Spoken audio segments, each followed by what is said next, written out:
Alright, we back. Let's see if everything works. It looks like it is, in fact, working. That's good. Where do we even begin today? We begin by talking about a motherboard. A brand new motherboard, in fact, which just released. It is a colorful motherboard, which might shock you. What the hell is a colorful board doing on the X870E platform with dual DIMM slots? Hello, Patrick. This is what Colorful has been working on.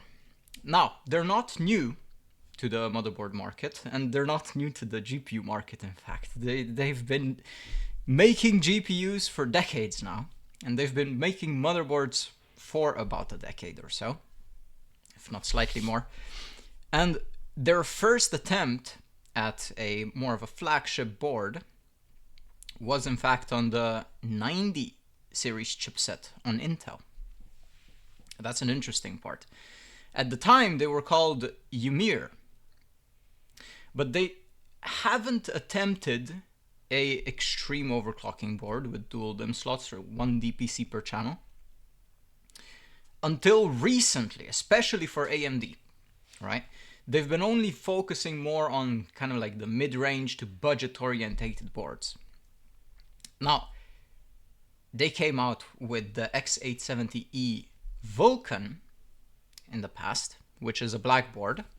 This one is a brand new one with some improvements and with a white theme. Now, they claim that this board comes in at a retail price of about 510 euros. That might differ to region to region. Essentially, their pricing for CNY is 3,999. That translates to about 510 euros. And it's mainly in China. Now they're trying to push into the more Western regions a bit more recently. Obviously, they want to appeal to more Western world. But it's an ongoing thing. There needs to be quite a lot of steps done to actually be able to do that. But today we're going to be taking a look at what this board can bring to the table, right? It's essentially, I can give you a little bit of a spoiler, it's going to be a sneak peek or a sneak preview of what this board will actually be able to deliver in the end. So let's get straight into it. I need to move the camera because this box is too big. It's a massive box. Hello, Cyber. Hello. Oh my god, I forgot the tubes in the back. That's not great. That's not a good showcase. The background. Anyway, this is the box. It is massive. It is massive. For comparison, this is their M80X board. Similarly, a very recent board as well. It's not that old. This one comes with the eCLK, but as you can see, it's not really meant for extreme overclocking or anything like that. And you can also see the thickness. It is quite something, this thing. Alright, so let's have a sneak preview. Very simple front, gives you all the information, except it doesn't actually tell you what it is, which is interesting. I've just noticed this, by the way. It doesn't say Vulcan or anything like that. It just says colorful iGame and the chipset. Now, when you move it to the side, you can see the iGame here. And what is this? It just explains what the iGame is. Then you have this side, which is just X870. Oh my god, this is gonna fall apart. And then you have the other side, which is just the sticker, product sticker. And then you have the back. Let's see if it actually explains what this board is on the back. It doesn't even say what board it is on the back. That's actually crazy. I didn't even see. It actually doesn't say on any corner what exactly it is. It says here, iGame Vulcan. Am I blind? There is actually no name on this board. It's just Vulcan and iGame. Oh, that's crazy. Okay, so you actually need to know what you're buying if you're getting into it. Oh. Okay, so let's see the specs. The very interesting parts. So iGame design armor, realistically not that big of a deal, it's just their heatsink design and everything. Then you have the big thing. The VRM, it's a absolutely massive VRM. Now they're familiar with good big VRMs because they've been doing GPUs for a very long time. And they can use that knowledge to actually get extremely big VRMs on the motherboard as well. You have 5 PCI Express M.2 slots under the heatsinks right here. LCD display, which is right next to the DIMM slots. I can show you that a little bit later. VGA Snap Fit, they call it. That's kind of like their easy release system. And that's some of the backside, some of the back I/O. You have some other back I/O characteristics and the board characteristics and what kind of LAN you have, like 5G LAN. What kind of chipset? Of course, X870E. USB4 on the bottom right here, USB4. And that's it. Okay, so let's take this apart. Essentially, you lift this up and you have to be a little bit careful because there's nothing holding this in. So this might just open straight up. Now here it's actually standing still. Yeah, I need to move this. And then this thing, now watch this. It's kind of futuristic. Watch this. Yes, the board kind of comes out like this. The problem is, if you let go, it kind of just falls back in. So it's a bit annoying to get this board out. And also, if you open this package too many times, this paper here might break, might tear apart. So I don't know how you're gonna be able to get this box out when the paper actually breaks. Ah, but this thing is heavy. Oh. You see what I mean? It's just paper. So this needs some thought. Realistically, that thing needs some thought. So what do we have here? I don't want to drop it, so I'm gonna raise the camera up and show you from above. All right, there we go.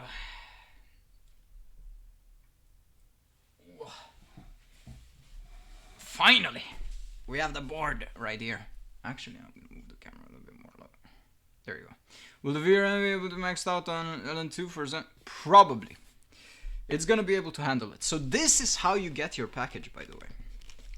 It's very neatly packed. The only kind of slightly negative part is the fact that it has some room. This little outer box has some room. And it can slide around a little bit. Now this in shipping, realistically considering how it's packed, it's not gonna be that big of a deal. But ideally it would have a seal, you know. So this is like the top part that holds the CPU part of the board in, and this is kind of covering the M.2s. So there we go. That's the board right there. And it's actually fairly easy to grab it right here. You can have like a little cutout and you grab it like this. But before we move on to the board, let's have a look at the accessories. What do we get with accessories? There's a box of accessories right here. And one little thing actually. Now when you open this box, you get greeted by a smell. And this is the smell that you get greeted with, by the way. It's a freaking aroma something something. And they ship it with the box, so everything has this nice smell when you open the box. That's kind of cool, by the way. That's really cool. Nice attention to detail. But let me move this to the side and let's have a look at the accessories. Let's see what this board is all about. Wait, do I need to? Yes, I need to first do this and then open it. Okay, so here, oh, it's sealed. So I would assume this is, I have no idea what this is actually. Can I cut this open? I'm actually curious now. What is this little package? Let me see if that opens. There you go. Ooh. I can't read this. Yeah, I can't read this. It's a seal of approval from Colorful, I would assume. There you go, the little package. I will not be able to close this. You get some thermal pads, by the way. Hi, Dia. You get some thermal pads for M.2s if you feel the need of using them. And also it's for single-sided IC or NAND SSDs, this is kind of useful because it provides a little bit more cooling. This is kind of like the user's manual. What do we have here? The little compartment. We have some SATA cables. We have some of the Colorful... What are they called again? Velcros, right? Velcros. We have a USB drive right here, which has all the drivers and everything. Some M.2 screws. And some front panel connectors, the quick connect things. What are these? Wait. What is this? Gray. iGame Gray. It's very heavy, actually. Come on. There we go. What is this? What? What? What is this? Oh my sweet goodness! You get a toolkit! What the? You get a full toolkit. Oh, that's crazy. Let me see.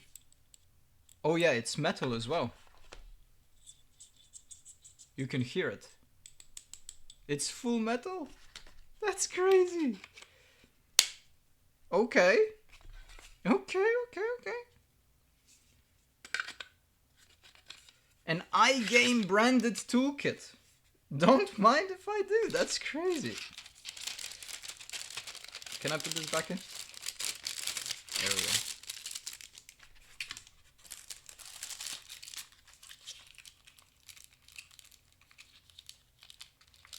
Yeah.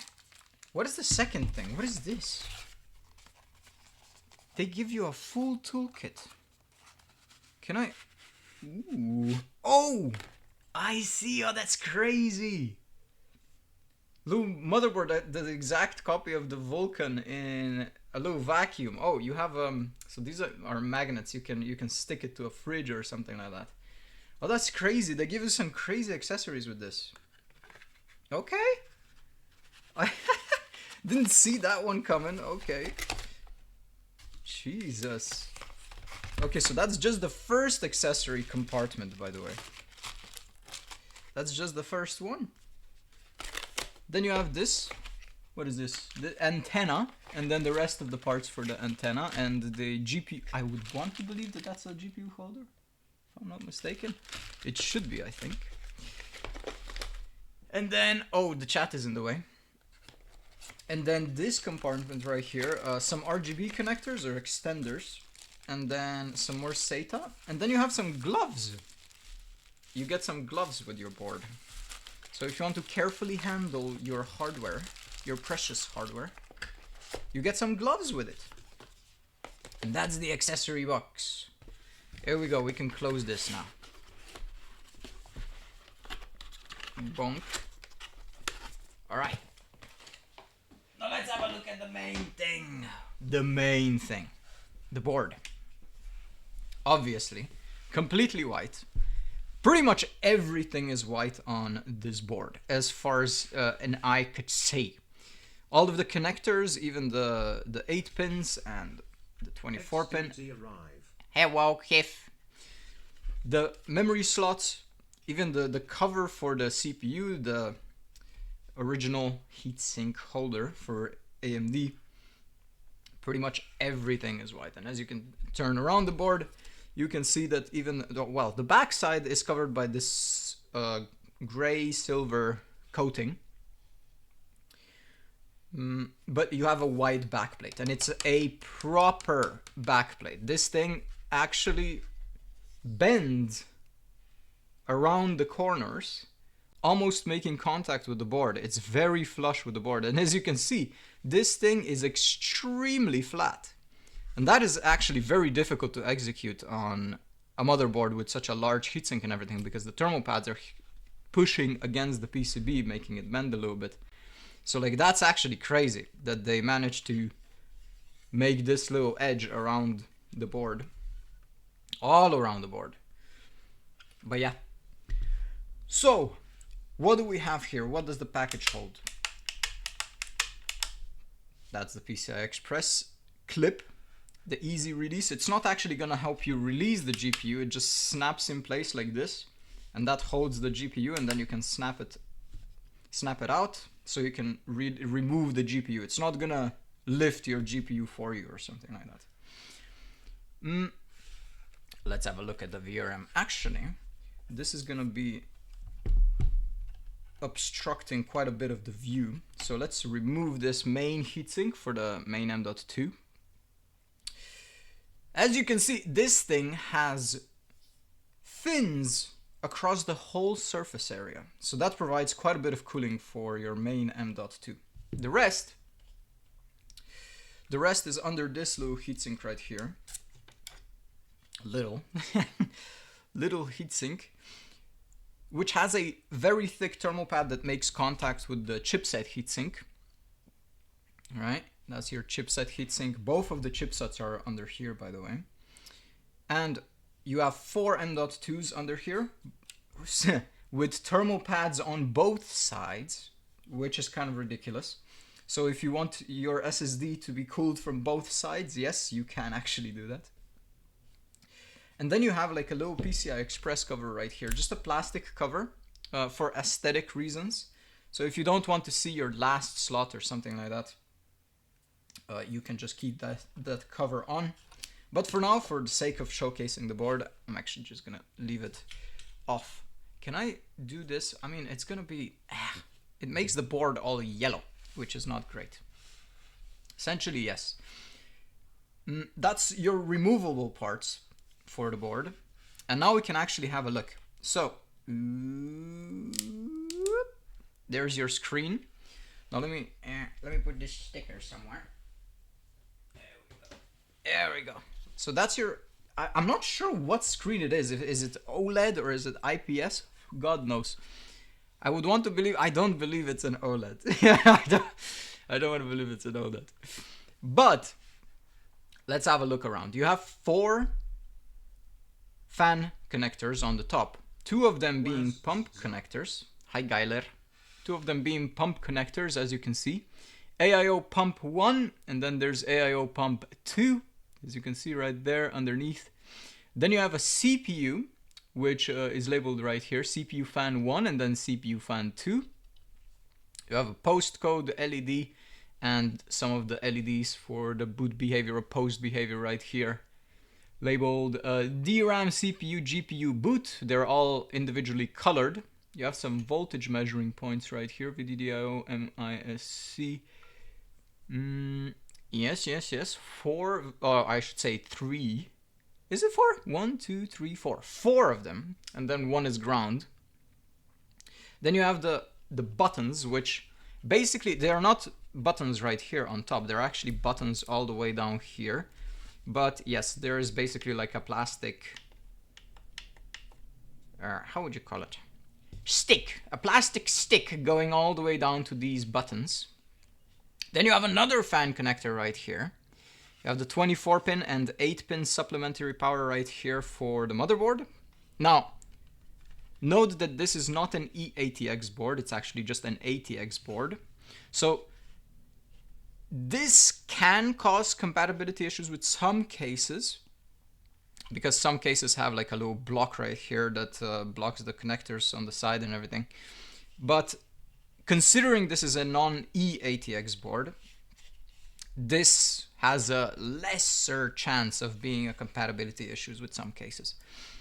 Most of the time this is just gonna be just fine. Then you have a Type-C front panel connector right here. You have a well, JBIOS they call it. This is a JBIOS connector, which essentially is, I would want to assume that that's a TPM connector. You know, you can connect any kind of like programmer on it or something like that.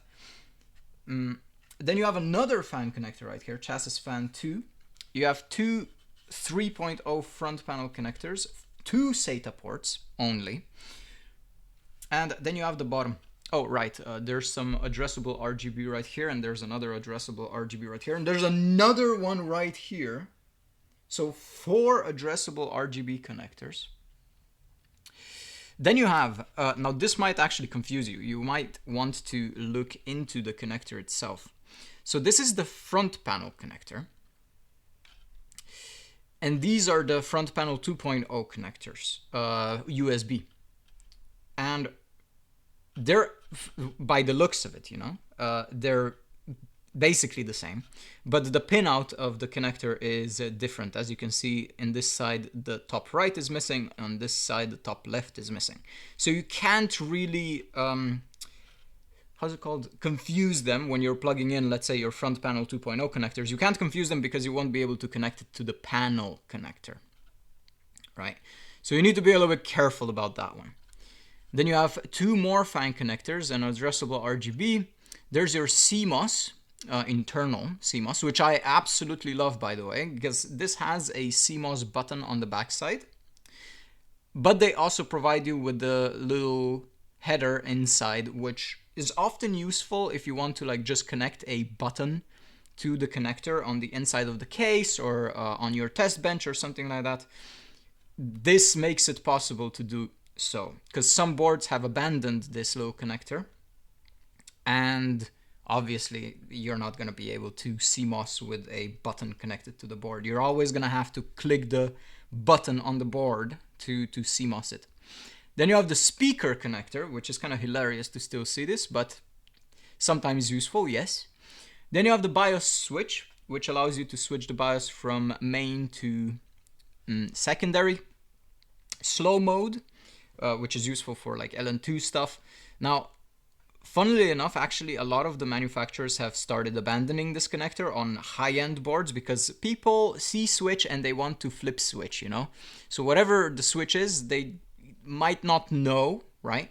They might flip it and it might break stuff, or it might make things slow. So for example, this one will make your system so slow that you will hardly be able to navigate the BIOS. So that's why some manufacturers have started abandoning this switch. So hopefully people don't return this board because they flipped or accidentally flipped the slow mode button and make their PC basically unusable, which is kind of hilarious. But cool to see for LN2 sessions. And right next to it you have an LN2 mode. You have the safe boot, which I haven't tried yet, actually. This is going to be interesting. Safe boot should be for if you potentially, let's say, can't boot with some BIOS settings. You press this and it will enter safe boot, so you will be able to enter the BIOS without CMOSing it. But that's also kind of broken on AMD, so it's kind of it's kind of 50% useful. It's not fully useful. Then you have BCLK buttons, which I think they're even programmable in the BIOS, if I'm not mistaken, or they could be programmable, where you can select what kind of BCLK you want to adjust, or maybe even multiplier potentially. Then you have the LED demo and LED switch. So basically, like, LED demo would probably be when you connect the board to the 24-pin connector, you flip it and you get the LEDs light up. And then LED switch is basically like shutting off the LEDs of the board. I will actually try this because I haven't tried it yet. So that's the whole walk around of the board. You have 2 8-pins on the top, loads of input filtering on the VRM right here. And I will be doing a full disassembly of the board in the end of the stream. So stick around for that.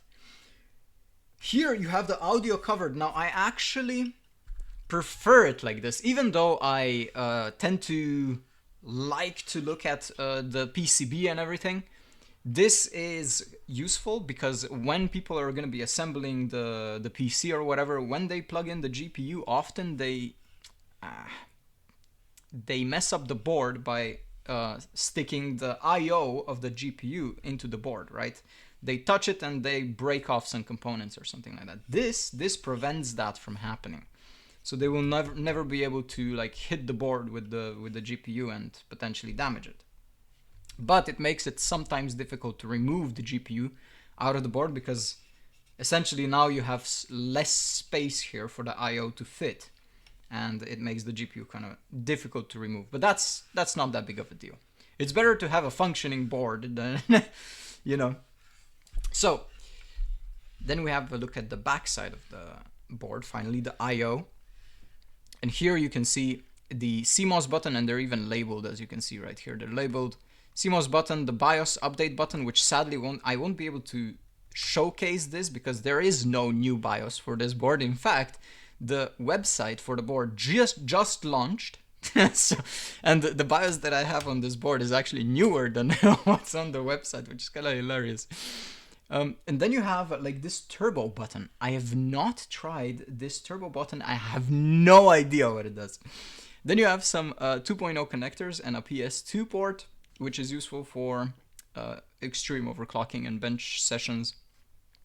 You have 4 3.0 and more 3.0 right here. I don't believe this is a it's 10G, so, and that's 5G, yeah. So I think this should be 3.0 and then 3.1 if I'm not mistaken. Then you have the USB 40G, so that's USB 4, and that's another USB 4 right here. Another USB 10 and a 5G LAN connector. Now, you might notice one thing, and that's kind of like a slight complaint from me on this board. You see that there is no display output, right? And all of the AM5 CPUs have an iGPU, right? It would be cool to have like a display output on this. I'm not sure if these guys can act as display output. I've not read that deep into the manual or the specs. So if they do, that's cool. That's perfect. But it would be cool to see like at least an HDMI on this board, but there is none. So you can't really connect a monitor to the board or something like that. That would be useful. Keep it in mind for the next one. Then you have a Wi-Fi connectors right here and your audio ports, right? Your optical line out and line in. And that's it. That's actually it. I think I've covered basically everything. Now, some like very more like technical things. As you can see around the VRM, there's barely any filtering, right? Usually you see some capacitors right here and everything, right? Here, there is none apart from some MLCCs. Now, don't let that fool you, because the backside is actually covered with filtering right here. And it's kind of hard to get that angle right here, but there's filtering here as well. So like that's your output filter for the CPU, which is good. They didn't skim on the filtering of this board. Now let me assemble this a little bit. Can I do this? There you go. Pink. I'm gonna leave this heatsink off and I'm gonna put this on so the board looks cooler. And this guy goes away. These guys also go away. Some very thick packaging in it. Some very thick stuff.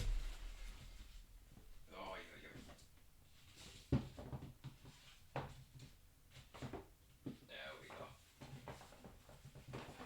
And now we need to prepare the board for the bench. Low-key, they cooked. They did cook with this board, yeah? Where's my this thing? There we go.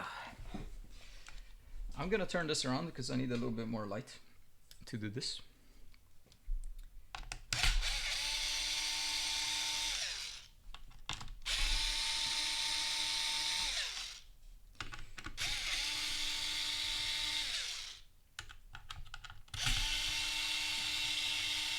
So essentially, in my opinion, in terms of the packaging, they could improve the labeling of the board, of course, because you literally do not know what you're opening until you actually open the board and see what it is. There's no name on the package or anything, which in my opinion there should be, right? so you know what you're buying. Because otherwise you have to know, right? You have to be like, okay, so this is the board that I'm buying. Okay. But if it's just sitting on a shelf, if you're not familiar with the board, then you don't know what you're buying. Unless you read what it is exactly. So what I'm going to be putting in is a 9950 X3D. It's not a god bin. It's actually far from any kind of god bin. It's in fact quite weak in terms of capability. Especially like DDR5 capability, but it's currently the only one that I have, and I want to stress the VRM as much as possible, right? So that's why I'm using this CPU instead of a 9850 or a 9800 X3D, which my bins, those are better, but yeah, that's not gonna be really stressing this 18 phase VRM too much. So, let's move on to the bench. Oh, no, please don't cut out like this. Oh, please. Oh, thank God. Thank God it came back. If it did, oh my God. If it didn't come back, I would be tilted. Alright, there's the bench. There we go. That's our bench. Oh, right. I need to put the CPU bracket on this because we're going to be using the LF2. So the CPU bracket goes on. Yes, I'm not going to be using any kind of custom cooling on the CPU. It's just going to be an LF2, which is technically good enough. All right. Zin zin. On. There we go.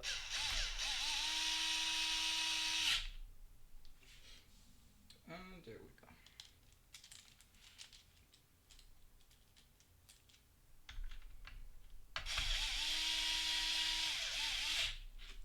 I should have mentioned actually earlier when we were looking at the PCB. This is a 10 layer, or actually I could be mentioning this in the end, but it would be good to mention it right now as well. This is a 10 layer PCB with dual copper layers inside for signal integrity and everything. It's gold plated, which means it's a little bit more resistant to corrosion and a little bit better in terms of thermal transfer and signal integrity and so on. So that's the PCB aspect of it, that's another improvement that... No, actually I'm not reading off script. The script is in the background, but I'm not reading off of it. So, where's the cooler? There it is. Oh no. Hold on. There it is.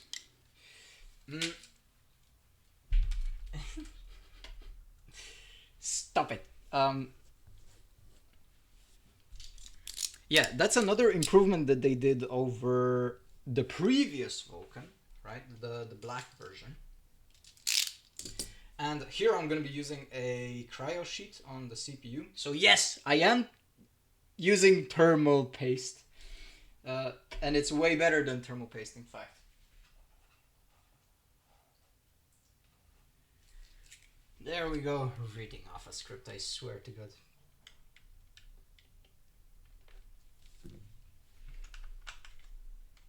How expensive would it be? Well, in China they claim 39.99 CNY. That translates to 510 euros. So that's how expensive it should be. But that depends on the region, of course. It might be more expensive here. Potentially, you know? There we go. Nice. Okay. Now we can plug in the RAM. The RAM. Here's the RAM. The RAM actually comes very close to the display. In fact, it is literally almost touching the display. We need an SSD.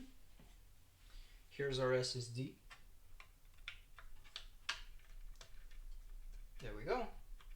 And our GPU. Now, it says it's gonna be a 5090, right? You can see it right here. It says it's gonna be a 5090, so you might expect a large GPU. In fact, it's gonna be this. That's gonna be our 5090. Yes. Yes, this tiny little thing is gonna be our 5090. There we go. Okay. Let's plug it in. Bang. Bang. We need to connect our fans, of course, right here. Chassis fan 3. Boop. Then we need to connect our 24 pin, which is this guy right here. Bing. We need to connect the supplementary power 8 pin. Another one. Come on then. There we go. And then the 12 pin, of course. The 12 pin right here. Boop. There we go. We need our display and our power for the PSU, and we're off. Yeah, that's good. Boop. Where's my power? Where is my power? There it is. Oh my god, I disconnected my light. My light. There it is. Come on. Yes. Pink. Alright. Now, I want to actually move the camera if it lands all the way over here, because I want to show what happens when you power on the board. Oh, actually, in fact, the LED or LCD display is already blasting. Come on then, camera, come on. There we go. So, let's... I'm gonna use this actually. There we go. Power on. Boom. There we go. That's our RGB of the board. Essentially, that's it. It's extremely bright, by the way, this thing, as you can see. There's an iGame logo right here, but the camera can't really pick it up because the LEDs are so bright. And then you have the iGame right here. Can I tilt this? There you go. Then you have the little LED display right here. Then you have a postcode. And why do I have a C5? That is not good. That is not good. Let me CMOS this. Let's see. Ah, right. You need to have the board powered on for the CMOS, by the way. You need to have the board CMOS. There we go. I need to give you another look with the third camera. With the third camera, let me get the third camera out.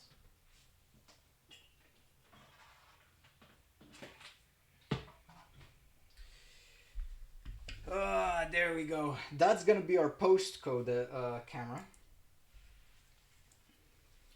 The postcode.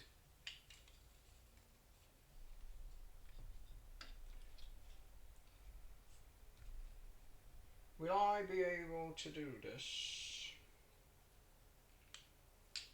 Yes.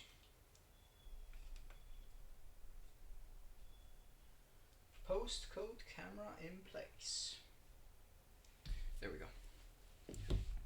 Okay. That's our little bench. Let's move on. I need to move you all the way around here. Hopefully I didn't press end stream button. That would not be great if I did that. Zink. There we go. I need to align you, and I need to put this down. Alright, there we go. Let's see what we get. I need to plug this in. Is it gonna go straight to Windows? It is.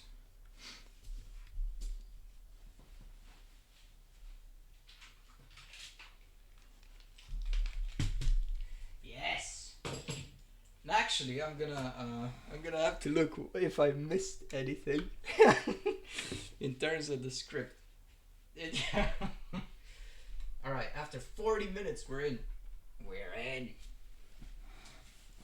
Now I need to wait a little bit because this had the old driver on it, right? The old NVIDIA driver.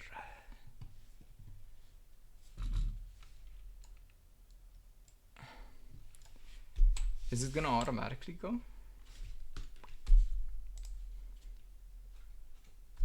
No. No.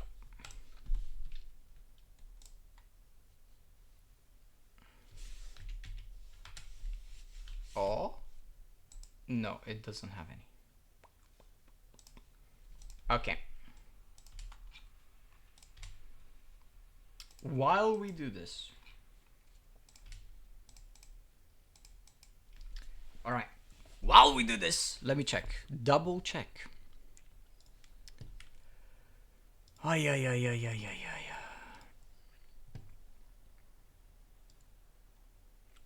I'll also have to set up the camera.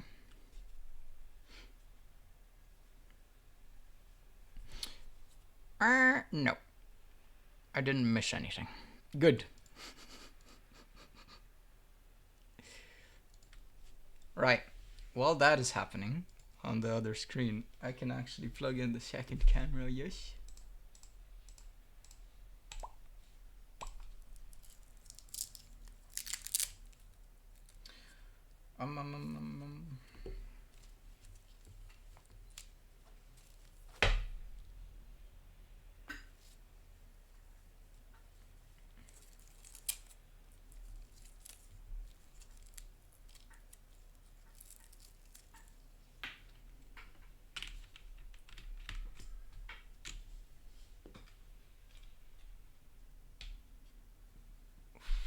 Let me see now.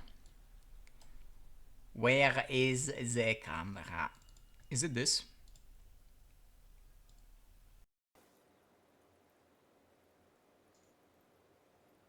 It is. Okay.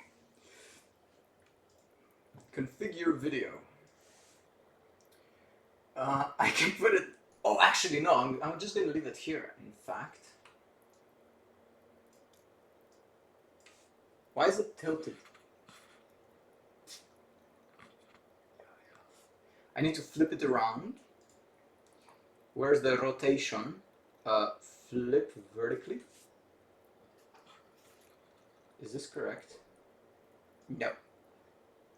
Right. You need to do it like this. There we go. Nice. That's it. Okay. Focus. Focus, focus, focus, focus, focus.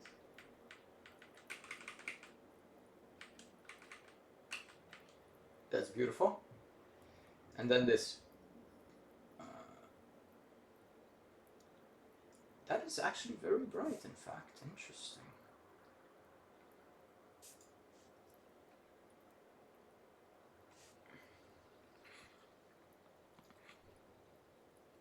It's still tilted a little bit. Where's the other LED? So the other LEDs are here. Okay, so I'm just gonna do it like this then. Perfect. Actually, it fits flawlessly.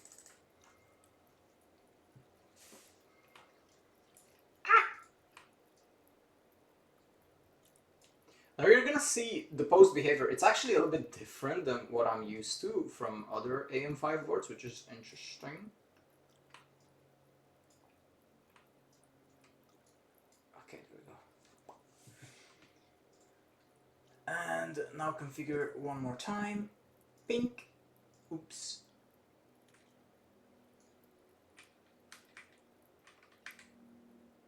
There we go.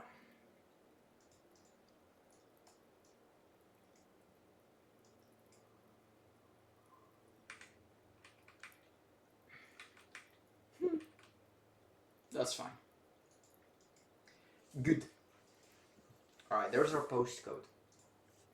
Anyway, let's have a look. Now this is a... Can I adjust this? There we go. This is a sneak preview.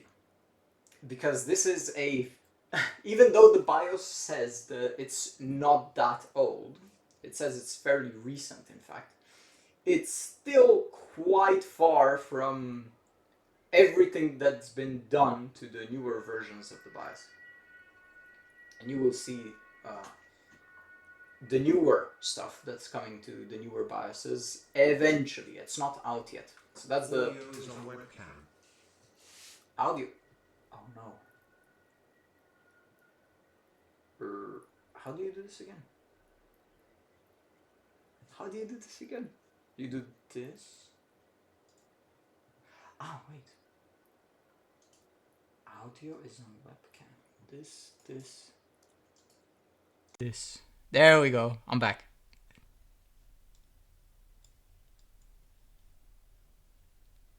That should be working, yeah? Way better. I'm sorry. I always forget, man. It's automatic switch, man. That's crazy. Anyway. It's cooked. Thank you guys. Thank you guys for notifying me. That's crazy. You can't even notice it. It doesn't tell you anything. Anyway. Do I repeat myself? Even though this thing looks like it's more recent, it's actually not, right? That's where we left off. You can't even imagine what kind of changes they're coming to the BIOS side of the board, which is really good. Essentially, this is the main menu. Not really much to look at. It's just the essential information on screen, basically. And then you have the Easy OC mode right behind me, basically. Easy OC PBO and default mode, which they advertise for the X3D V2. I should say X3D2, right? It increases the power level of the CPU, and that's basically it. Okay, so you press F7 to go to the advanced mode, right? Here you have all of the... Hi. Here you have all of the detailed information about the system, right? Your normal stuff. Here you have the main overclocking menu, which has the CPU options right there. And then you have the CPU VID, that's for setting a static voltage, load line calibration. You have some levels. This is very reminiscent of EVGA. EVGA used to do it like this. Then you have the X3D game mode. That basically disables one of your CCDs and disables hyperthreading and leaves the X3D CCD enabled, which is ridiculous in my opinion. They should just set the CPPC to cache, and that's good enough. In fact, it's way better. BCLK mode, you can set it to synchronous and asynchronous. That means that you're enabling the eCLK if you go to asynchronous. Then you have the external frequency. Of course, that's the BCLK frequency for the external clock gen. BCLK plus functions, you can set it to enabled and disabled. This is for the buttons on board. In fact, that would be cool if you could program what the buttons actually do. That would be cool. I'll keep it in my head. I'll keep it in mind. Somebody is in trouble apparently. Precision boost overdrive. You have some quick modes, and they also provide you with the thermal limit of 65, 75, and 85. There we go. Advanced CPU. Just your normal basic CBS options right here. AMD overclocking, precision boost. That's normal. We're all familiar with it. CPU core. You can disable cores or even CCDs in this menu. Simultaneous multi-threading, hyper-threading. LN2 mode. These are pretty old functions. And then you have the memory settings. You have the memory profile, which is manual and EXPO. Memory frequency. All the way up to 12,000. Very cool. FCLK. UCLK Div 1 mode. This is the Gear 2 or Gear 1 mode. Latency turbo, which is kind of hilarious. This is basically legacy mode for the SoC, which improves the latency but drastically decreases gaming performance. It would be cool to have different modes as well. So level 1, level 2, and then legacy as well. Bank refresh mode, that's AMD introduced this with the later GSAs now, the latest ones. You have fine granularity and mixed. People are still getting used to it, but in this case, this board uses normal mode, which is good because a lot of kids don't have compatibility with fine granularity and mixed mode on AMD. So when you enable an XMP profile or something like that, they just might not post. So they use normal instead. But eventually I would assume AMD is gonna go into FGR or mixed as a requirement, right? Do you want to add on their boards? Talking about GDM, it is not mature enough yet to be in a public BIOS release. That's the thing. They have added it quite a while ago now in their test BIOSes. Sadly, I did not have the chance to actually get a test BIOS for this board. That would have been great if I had the test BIOS for this board, because I then could show you that their GDM is in fact implemented and many more other things. But I got the BIOS 1007, which does not have this implemented yet. So that's why I mention it is a sneak preview of what this board is going to be able to deliver, right? And that's one of the big options that they give access to in the later BIOSes. I don't know when they're going to be able to release it publicly, but eventually. Works wonders, I guess? Yes.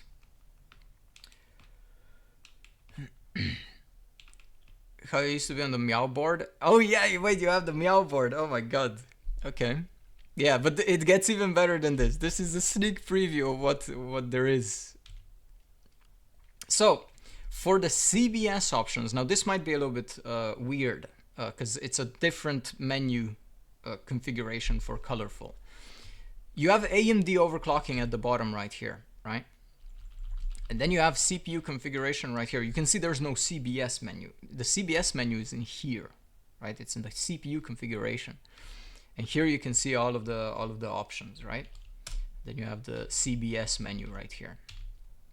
Now the only thing that's kind of missing from this menu, in my opinion, is I think it's called training options or something like that. Right here in between this, there should be training options. They might implement this in the future, because it is implemented in the test BIOSes, but it's difficult to get it certified, you know, to get it into a public release. But it would be great if there were training options right here. That would be the last thing, you know, GDM and then training options. That would be perfect. Right.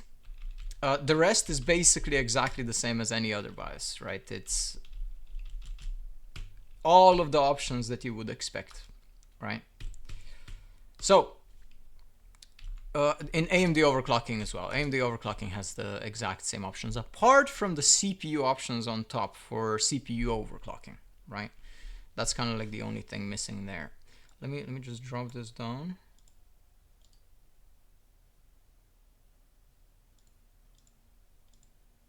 Okay.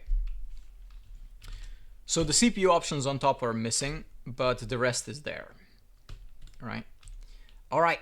Then you have the boot options, which is kind of like, there's one little thing missing here in the boot options, which is you can't quickly boot from a device, from a BIOS. So you can see that I can't click on any boot device right here to like just go straight from the BIOS to the boot device, which is kind of a shame. And you can see it's not in any of the other menus as well.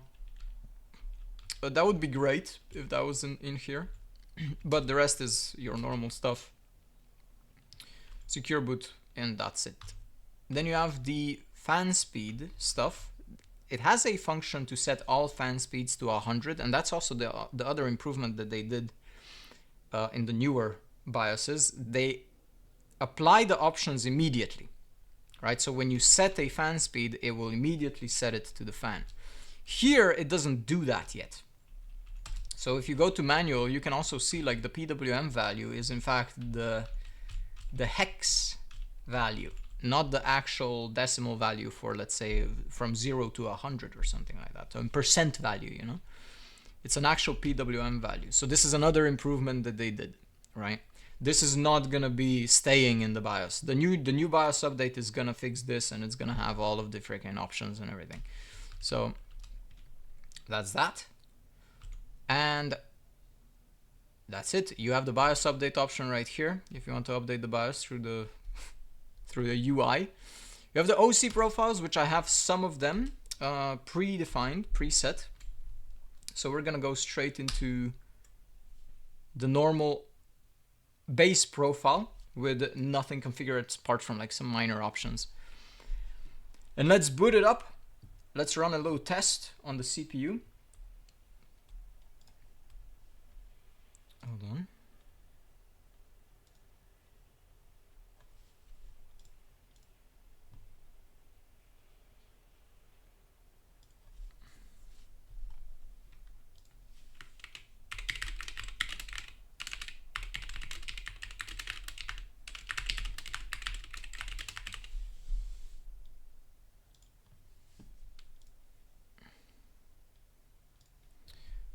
All right. Randomly stop posting. It is perfect in my randomly stop posting. It did that just at the beginning of the review, but that was just probably a bug because I disconnected everything from it with a BIOS set. So like there was some setup in the BIOS and everything, and then I reassembled it and then it didn't. Got the notorious C5, but that's fine. That's fine. That's not really an issue there. But realistically, again, this is a full preview of what the wait, 90-degree GPU. You're actually right. Oh, that's just I'm doing the PTM. No worries, I'm doing the PTM.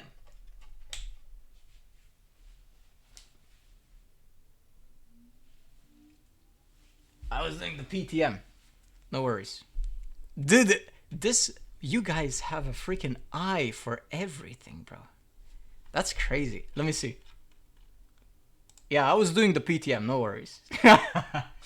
That's crazy business. In fact, it has that thermal limit, so it doesn't matter. And it was no load anyway, so the only thing that would kind of like be annoying would be the block actually sitting at those temperatures, but it's no problem. There we go. It's all cool again. Thank you for reminding me. Anyway,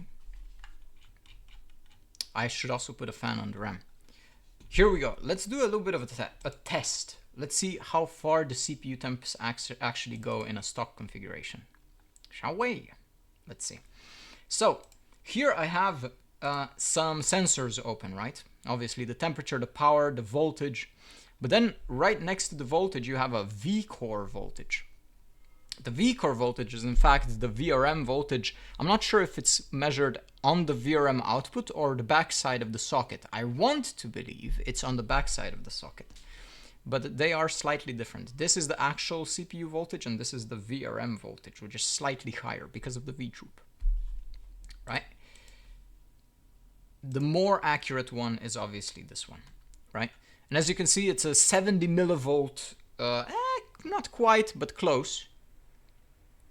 Yeah, about a 70 millivolt droop from the V-core sensor to the actual CPU sensor. Let's see what kind of score we get. Oh, I should be testing, ooh, that's 1800, that's not too bad actually.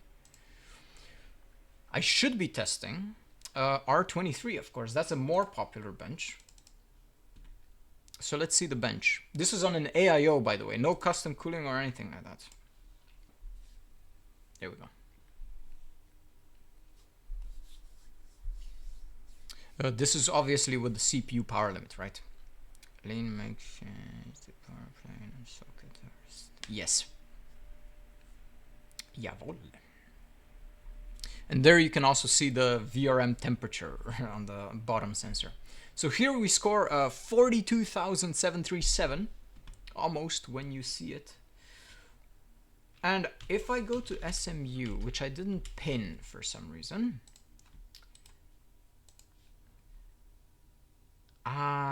Wait. I think it's actually in the other one, right? It's in the other one, which is states. I need to pin this one as well. Now, let's do a little bit of a power increase. 777. There we go. Apply. Let's see what happens.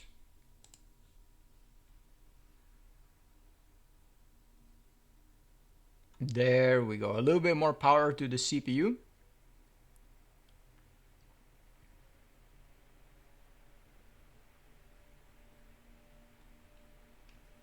This is essentially like enabling PPO.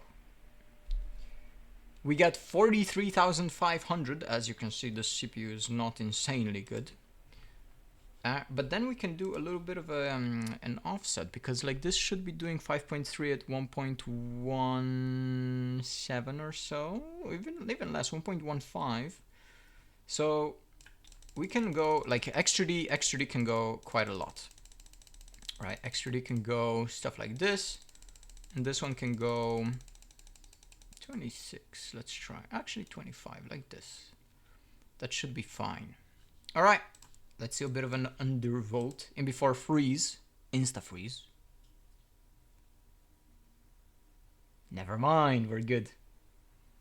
5.2, not really aggressively boosting.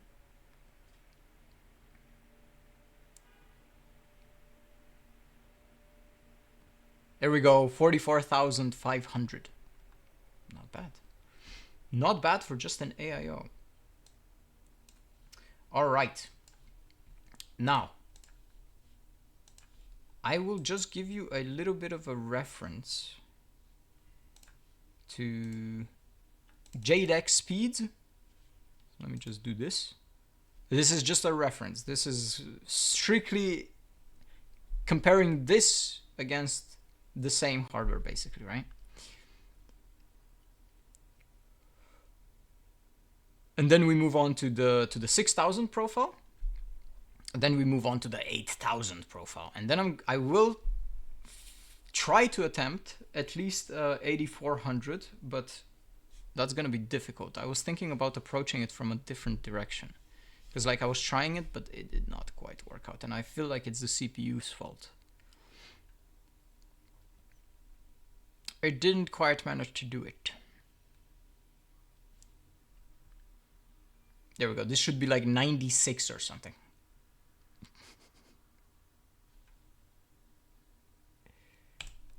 Close, very close. All right, here we have Zen timings. This is complete JDEC. 4800, 40, 40, 40. This is basically how you boot up for the first time. Just so you have a reference, you know. Now, I'm actually curious. Now, this is what the one thing that I did not do with this board yet is just apply an EXPO or something like that. Like leave everything alone and then just apply EXPO. Let's see what the board does when you do that.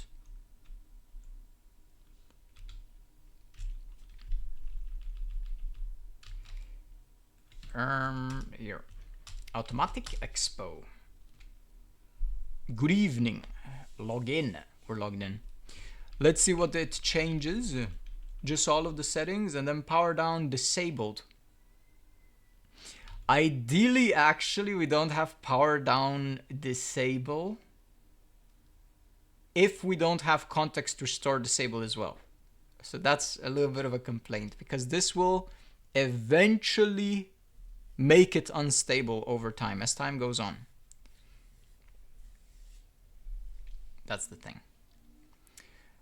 I see that the BIOS has already fixed the issue where I would want to assume, at least, I would want to assume that it fixed the issue where when you press F10, if you exit the BIOS without saving after pressing F10, it will in fact apply the options that displayed when you clicked F10.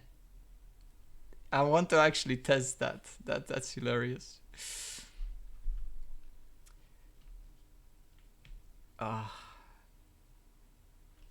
Alright, let's see what the board does when you just apply EXPO.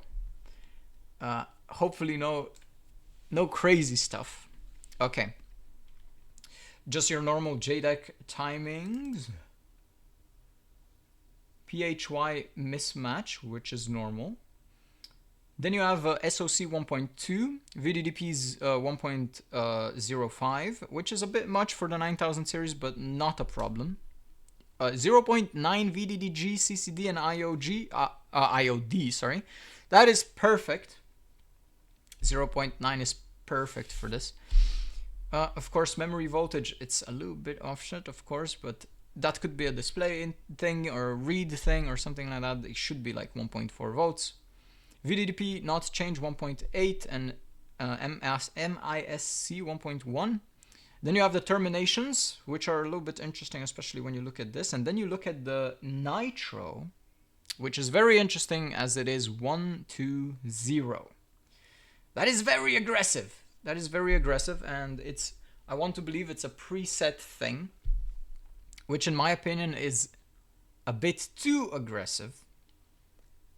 And it should be, at most, it should be 121, not 0. Because this might not actually be stable on some systems. It depends on CPU, RAM, and so on, right? But let's run a little short test. Let's run a little short test. And I will undervolt this GPU because I don't want it burning. Okay, there we go. And then we run a TM5. Let's see if it's stable for just a short test. Nothing special.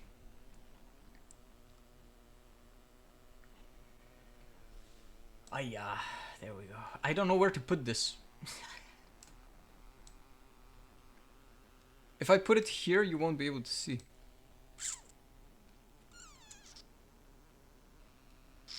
There's no space. There we go. Nice. Found it.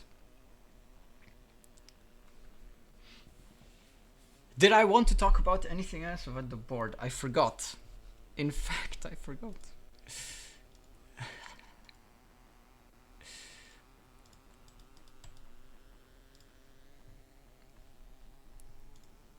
No, that's about it actually.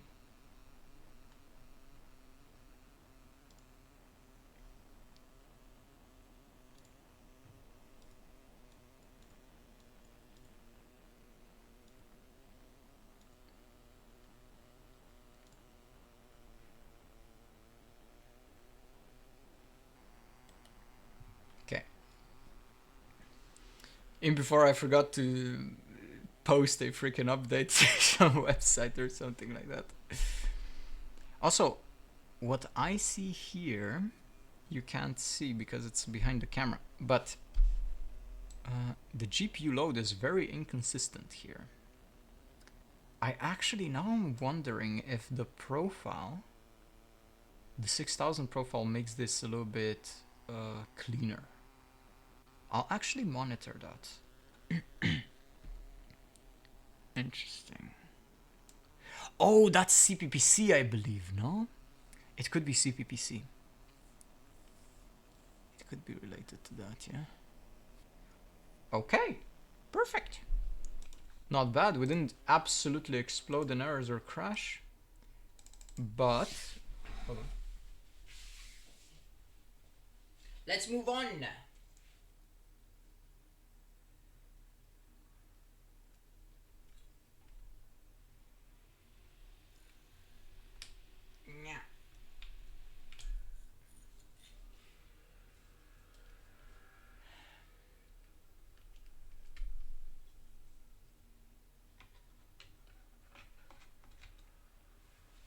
There we go. Nice. Dude, should I try the turbo button? What does the turbo button do, bro? Can I... Hold on. I don't even know when to press it. Do you press it at the beginning or do you press it when the board is on or something like that? I don't want to press it, to be honest. Until I know what it is, I don't want to press it. Alright, so 6000, but it's a very standard 6000 profile. But I'm actually wondering what is... so you have this, you have this, you have this, you have the profiles, and then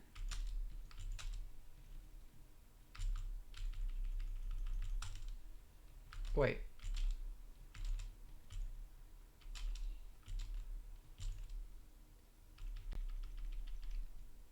that's it? Wait, shouldn't there be a menu?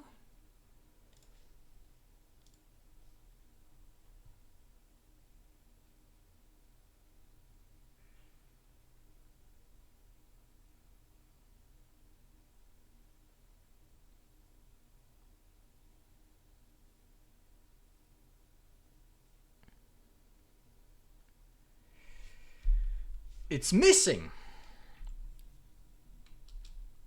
It's missing.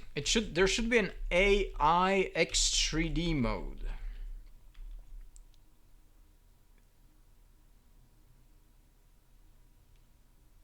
Is it possible that it doesn't exist on this CPU? Could be. Could be. Memory extreme profile. That's new, by the way. That's new. I've not seen this one before. You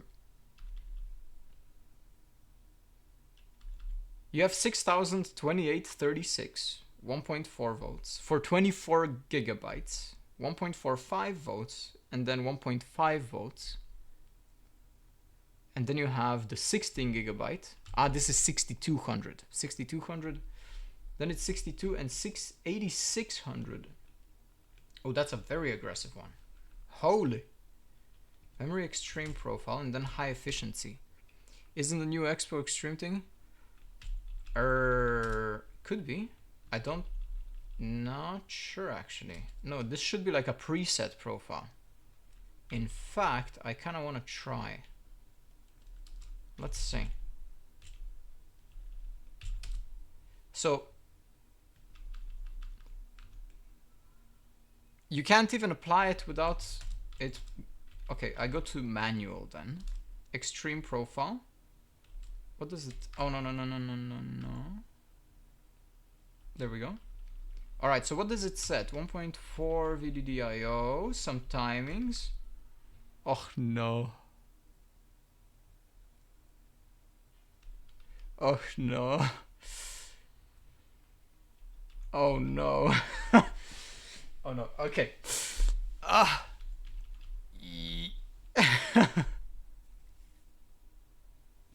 Okay, this is not good, by the way. This is actually not good. So essentially, 3 and 7 for RRDs will not work. The only thing that really works for DDR5 is 8 and 8. That's about as tight as it gets. Now let me actually see the 24 gigabyte one. Hold up. What about the 24 gigabyte? It is 4 and 7 again. Oh, so 24 gigabyte sticks can only work at 8 and 12. And yes, you can argue, oh, but it can do lower RRDS. Yes, it can. Sometimes it actually shows a tiny bit of difference. In fact, it can show difference in worse and better, depending on what you're running. But that's what the memory controller is taking care of, and not what's happening on the memory sticks. That's basically how AMD does it. Right? So that's why it works. But physically, by spec, 8 and 8 is as low as it goes. And it should be 8 and 12 on 24 gigabyte sticks. And that counts for like 48 gigabyte sticks and 96 gigabyte sticks. Then you have RTP8, which is ridiculous. By the way, these values work because they have GDM enabled here on this board, because you can't disable it. As soon as you disable it, this will not work. Just so you know. But also, when GDM is enabled, it rounds out the odd values to 4 and 8, for example, here, right? RTP is 12, if I'm not mistaken, is the lowest value, but I've seen 10 also possible on AM5, but I would stick to 12. FAW should be 32, and it will always be 32. It doesn't matter what you say. Then you have WR, fine, that's fine. 50 is okay, but you can go all the way down to 48. Right? Here it actually allows you to adjust less than 48, but physically you can't do that. If you go to the AMD overclocking portion of the BIOS, it will not allow you to set less than 48. Then you have WTRS and L. This is ridiculous. It should be 4 and 16. That's as low as you can go for WTRS and L. Yes, again, lower values will work. That's what AMD is capable of because of the GDM and the way that the SoC works. But essentially, the lowest that you should be looking at is 4 and 16. And then you have TRFC1, which is 366. That's slightly lower than the most reliable value that you can use on 16 gigabyte sticks, which should be 384. Right, it's a little bit lower. In fact, it's quite a bit lower. 366. Then they leave auto. Then they max out the TREFI, which is also in daily conditions, it's not good because TREFI introduces extreme sensitivity to thermals. So when your RAM starts getting a little bit hot, this will actually start causing issues. TRC 100, oh, that's an interesting one because you can actually go down to 84. That's fine. RDWR 12 and 4, oh, that's an interesting combination. 12 and 4 I would want to believe actually works, but 16 and 2 is actually slightly better. Then you have SCL 6. Honestly, it's fine, but ideally it's 8. And this one, ideally it's also 8. Because of the RRDLs and the way that they work with each other. But you could mess around with this for benching sessions and everything, right? SCLs are the things that you could mess with to gain performance for benchmarking, but they very quickly make things unstable, right? And then you have the tertiaries essentially here, which honestly you could go 111 for all three of them here, right? 111, which will work because we are on single-sided sticks. And the rest is auto. No, they don't configure anything else. So I appreciate the preset profiles, but they're not good. Sadly, they're not great. Oh, they even set, oh my god. So they set the FCLK to 2133. I appreciate being a little bit reserved on the FCLK. So this will run on most CPUs, but in fact it will slow down some of your stuff, especially stuff that likes to be synced with the UCLK, MCLK, right? Or I should say FCLK and MCLK. Because when you mismatch the frequency, you lose slightly on the latency, which is important for some games, especially like some games that use the memory a lot. So in fact, having it at 2000 will benefit your FPS. Having it at 2133 will benefit some of the benchmarks that don't care about latency and just care about throughput, the bandwidth, right? That's it. I don't know what kind of voltages they actually set for that frequency. Should I?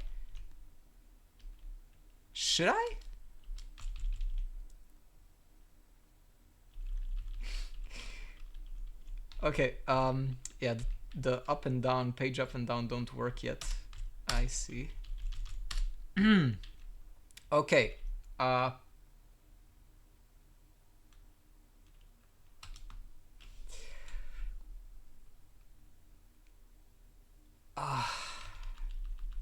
Yeah, VDDIO goes up because I use the 1.45 if I'm not mistaken or something like that, but whatever. 1.4 should be the VDDIO, but I feel like it's gonna be VDDG 1.1 volt, and I'm not looking forward to that one. So 15. Oh, that's an incredibly fast post. 23. Okay. That is an incredibly fast post. One of the fastest. Oh, we're going back to 15? I know what happened. Okay, so it went into a little loop. Presets and settings went into training again. And now it's training again. 2B. Oh no, it actually Oh, it's failing. No, no, no, no. It's failing. Do I need to set EXPO? I think I need to set EXPO. That's by. I think. I don't know, but I think I need to set EXPO. It might be a thing. I know for a fact that some boards start working when you set EXPO. Okay, you need a predefined profile. So, CMOS. What did I expect, man? Dude, oh, that's such a shame, man.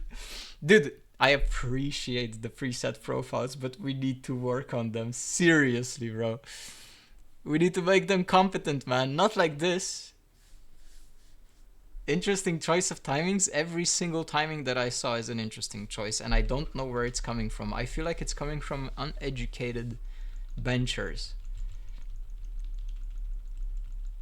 Not that they're bad or anything like that. Absolutely not. But, like, we need a little bit more strict information to make some competent profiles, which will in fact perform better than that. All right, we're back. Now let's just set the whatever it's called, the profile. Ding. Perfect. Okay, memory settings. And then you need to let's try EXPO and then memory extreme profile. Now this should work.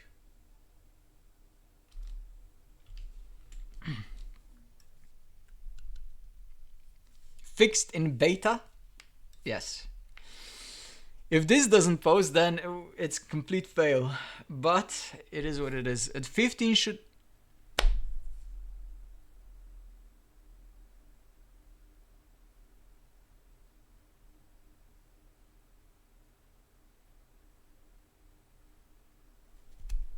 Yes, EXPO does in fact make it work. So manual.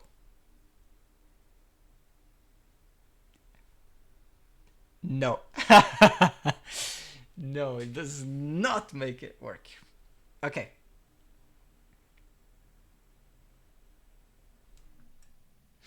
I will not be sitting here and trying to fix that profile because I know it's not gonna be in the later versions of the BIOS. At least I hope. We need to fix that. But I will load my profile. And I'm also kind of like, I'm disappointed that there is the AI option, you know, the Turbo AI X3D option.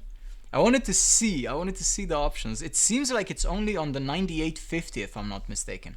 So it would be cool if I plug in my 9850 just to see what kind of options they give you with that CPU. Seems like it's only supporting that one. But let's first go on to the 6000 and then 8000 and give you like a little sneak look at what the performance is like. So this is my 6000 profile. So let's go have a little bit of an overview.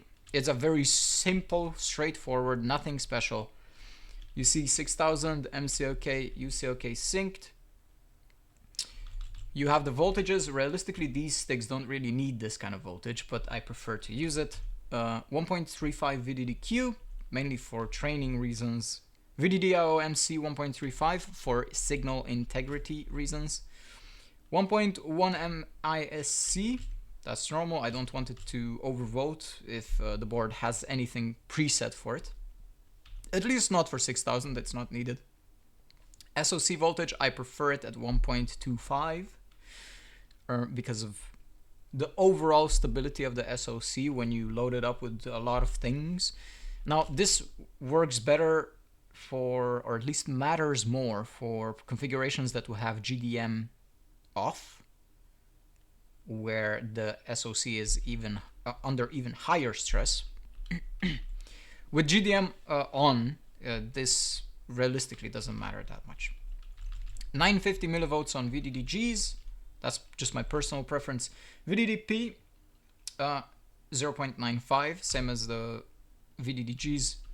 That's fine enough for most of the CPUs. Rarely I see CPUs need a little bit more for 6000. Then you have 26, 36, 96 right here, just because of spec reasons. 88, 12 on RTP, 32 on the FAW, 48 on WR, 416 on WTR SNL. Then you have the TRFCs. I know I said these, but that's just my OCD. They don't really matter because they are disregarded by the AMD working in bank refresh normal mode. I have it TREFI maxed out because I have a fan on my sticks, so that will not cause issues because it's getting hot. TRC is 84, which is fine, also down to spec. RDWR and WRRD at 16 and 2, which is fine for vast majority of these sticks, so Hynix. This might not work on other sticks, so like Micron and Samsung and all the others, you know. So this might need to be different if you use Samsung, Micron, or stuff like that. Then you have the SCL and yeah, basically the SCLs, right? 8 and 8, that's fine. Power down enable, because I do not use context restore disabled. If I use context restore disabled, you could do power down enable on disabled, and it will not cause long-term issues when you keep booting up and shutting down the PC. So here it is, yeah. Context restore, it's on auto. Now let's pull out a stopwatch, and we need to measure how long this thing actually posts for. So let's do the stopwatch thing. Stopwatch, and right, I can show you the nitro options. Beep. There we go, there we go, there we go, there we go. And there's the nitro options with DFE, there it is, nitro DFE VREF offset limits disable. That can tighten up the PHY. And then the last option right here, this one also tightens up the PHY, and we'll see if it actually syncs up at 34 and 34 when we boot up. I didn't check that actually the last time I tested, but let's start.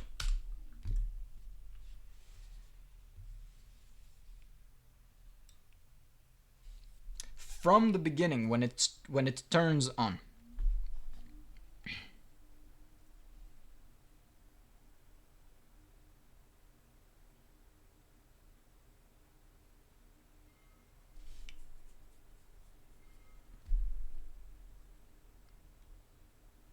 That's already pretty quick, actually. Oh man, I want the training options so bad, man. Training options would be so fun on this, and GDM off. But alas, I did not get the BIOS. Alright, the picture shows, and it's 36 seconds for post. That is very fast compared to other boards. So you have like about a half a minute and 6 seconds post time with this, with the full memory setup and everything. That's cool. With the training options, we can make this all the way up to almost 2 minutes.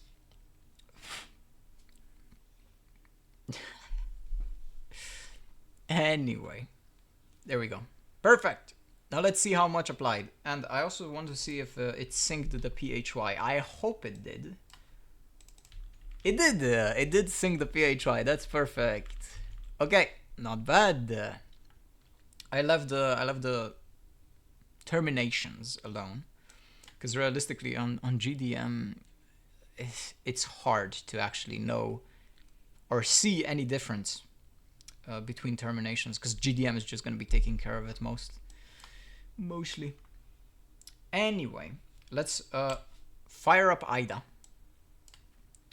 and fire up this, and let's do a little quick bench, shall we? So how fast is it? Before it was like 63, and this is also going to be very close to 63, I feel like. Then the right is going to jump up. Oh, actually never. Ah, it's a dual CCD.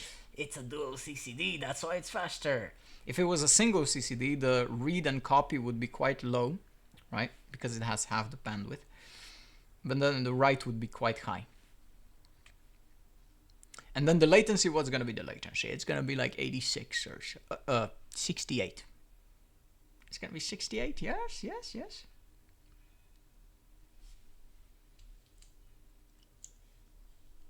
Ah, not quite. 696, nice. Anyway, let me just go here to my folder, and let me just copy this over. Let's do it to pictures, yes. There we go.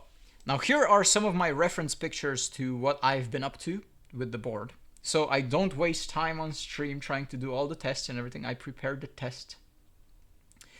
Here we have the 6000 profile. I basically included most of the benchmarks possible, including GPU and RAM, bandwidth numbers and 7-zip numbers and so on. So for example, this is just the normal JDEC with CPPC to X3D. CPPC to X3D, I can show you this in the BIOS. It's very important on the 9950 X3D because it will prioritize the X3D CCD over the non-X3D CCD, which benefits pretty much almost everything apart from very specific core frequency based operations or like benchmarks or something like that. But that's so rare that just the X3D is just going to benefit it all the time, right? And here you can see all the scores basically, right? You can see the graphics score for TimeSpy and then the CPU score for TimeSpy, 48,000, 16,000. You can see the 7-zip numbers, right? 189 and 220 here. This is just the average score, you know.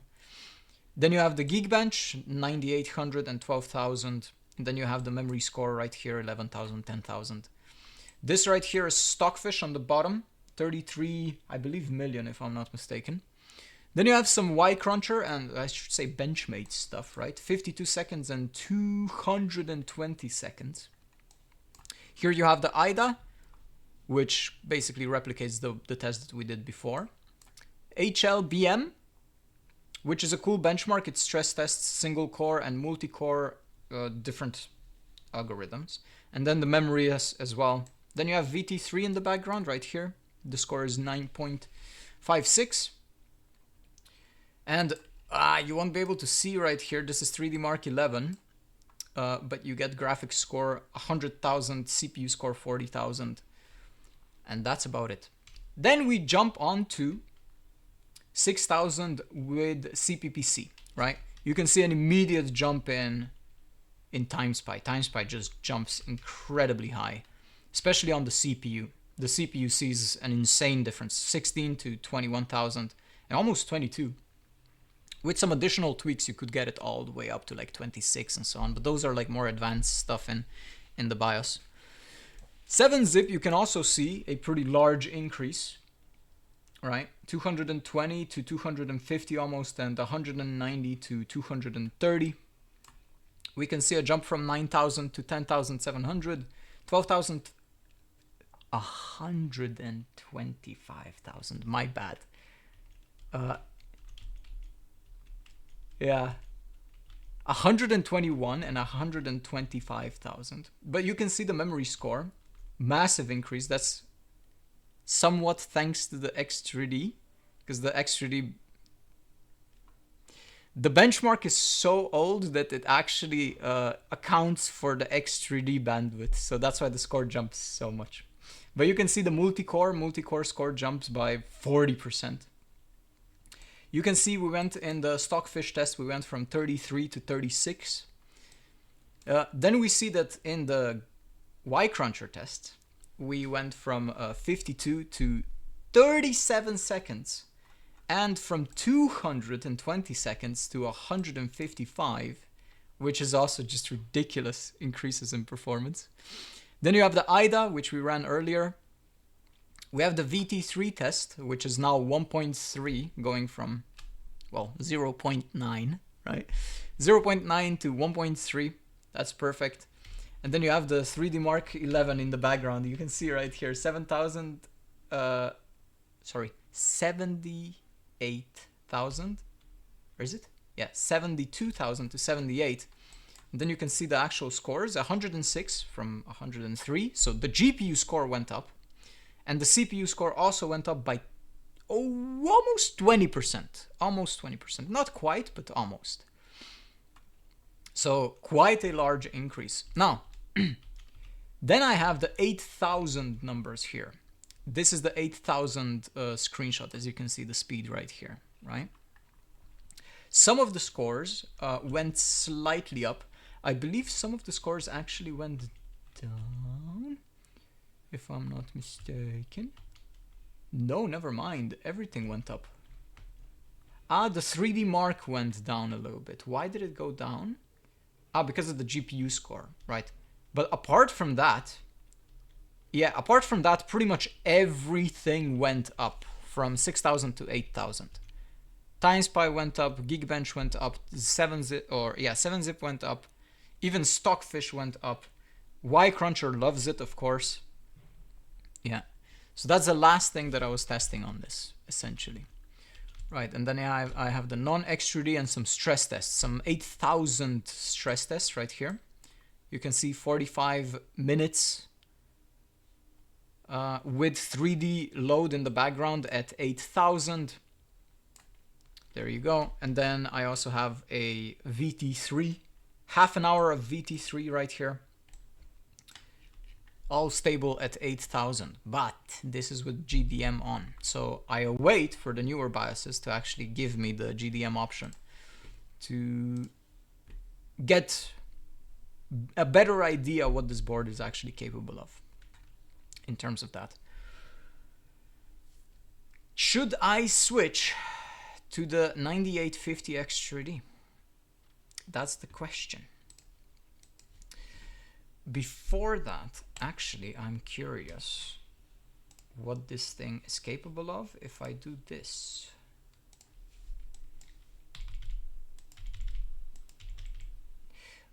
Is it on X3D? I don't think it actually is. Apply.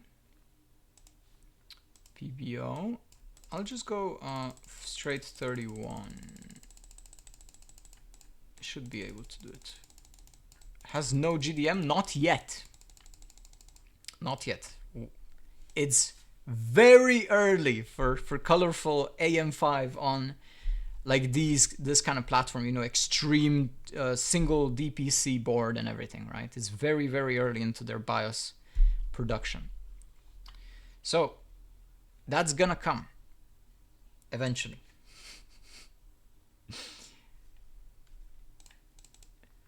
All right, let me see if it potentially increases the score if I have 6,000. In before freeze. Perfect, it works. Ooh, in fact, we're under 200 watts on this.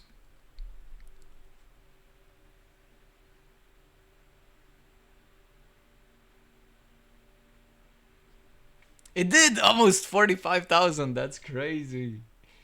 Not bad. 45,000. Close, close, close. Do we have Limpack? Let me see Limpack. How is this even gonna run? This is gonna be interesting because Limpack is very, very difficult. Okay, 207. And here we can also monitor the temperature of the VRM. And how big is gonna be the score? I'm actually curious. Gigaflops. almost 900. Not quite. Not quite 900.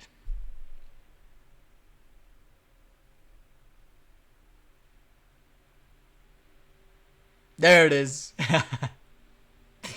900. Perfect. This actually scales with the 8000 if we were attempting it. Alright. I should technically go to the 9850 X30 because it might be the only CPU that has the X30 turbo thing. Not bad. Okay, was a fun little experiment, right? With the 9950. And just to show that the board literally like has no issues powering this CPU. And now we can jump to, let me just jump to the BIOS and reset it. Let me set the stock default settings. And then we quickly, where's the CPU actually? Did I put it back in? No. God bin, okay.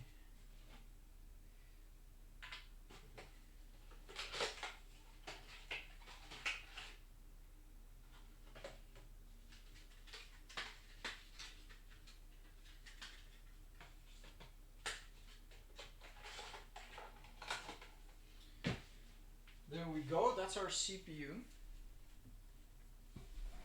Let me set defaults. So to set defaults in this BIOS, you press F9, which is an interesting one. F9, and also F6 is for search. So you can search stuff like CPPC, stuff like that, you know? There you go. Okay, chink, chink, pink. The board shuts off. Let's turn it off. I can switch in a moment. Hold up. Let's do this. Oh, where's my? There it is.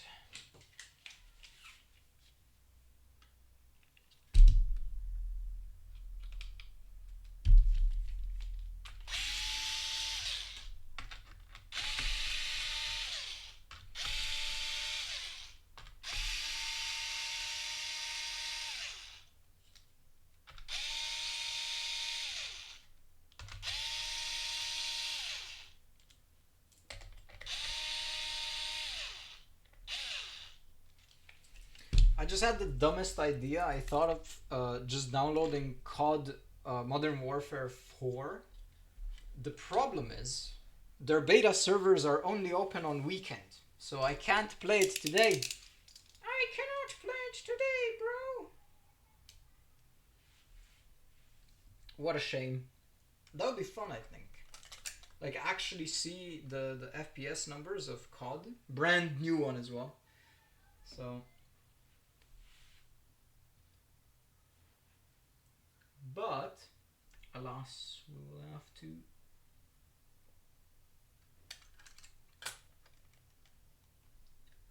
we will have to be satisfied with just benchmarking results.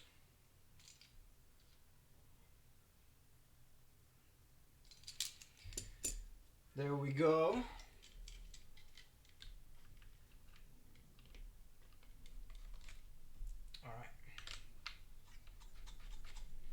New CPU in, and now I'm actually curious about the X30 options because it has some BCLK stuff as well, and I want to see how good the BCLK stuff is.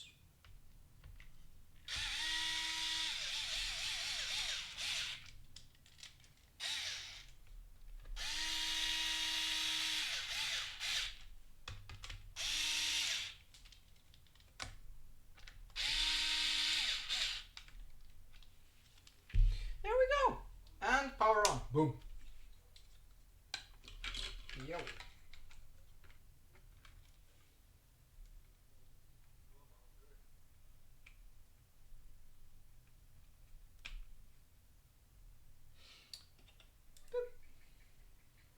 Not bad.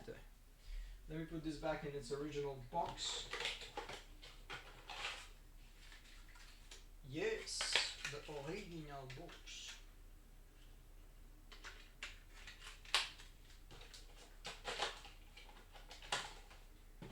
There we go. loads of CPUs in the background.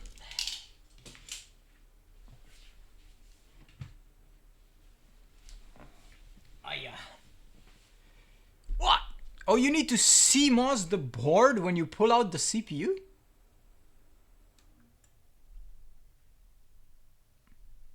On your Twitter a while ago, yes. Yes, this is the board. This is in fact the iGame Vulcan.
All right.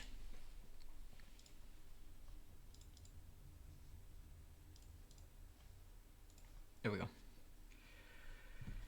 Gula, have fun? Okay. All right. Let's have a look. Which button is it again? F7. Will this post, if I just do this? That's another test that is interesting. Just doing this. Have you been using NVIDIA's latest drivers? They were bugging out for me, causing fans to ramp up randomly, and I was losing FPS by about 10. No, I've not had that kind of experience with the new drivers. But if you have that kind of experience, then just downgrade. It's not that big of a deal. NVIDIA hasn't come out with a driver in a while now. So...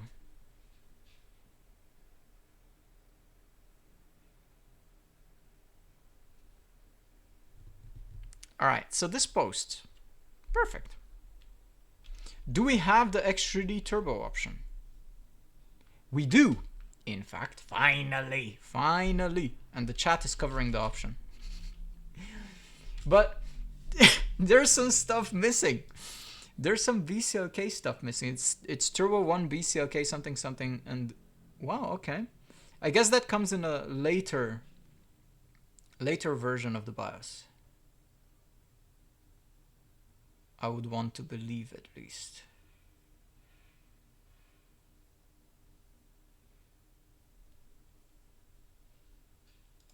Huh, okay.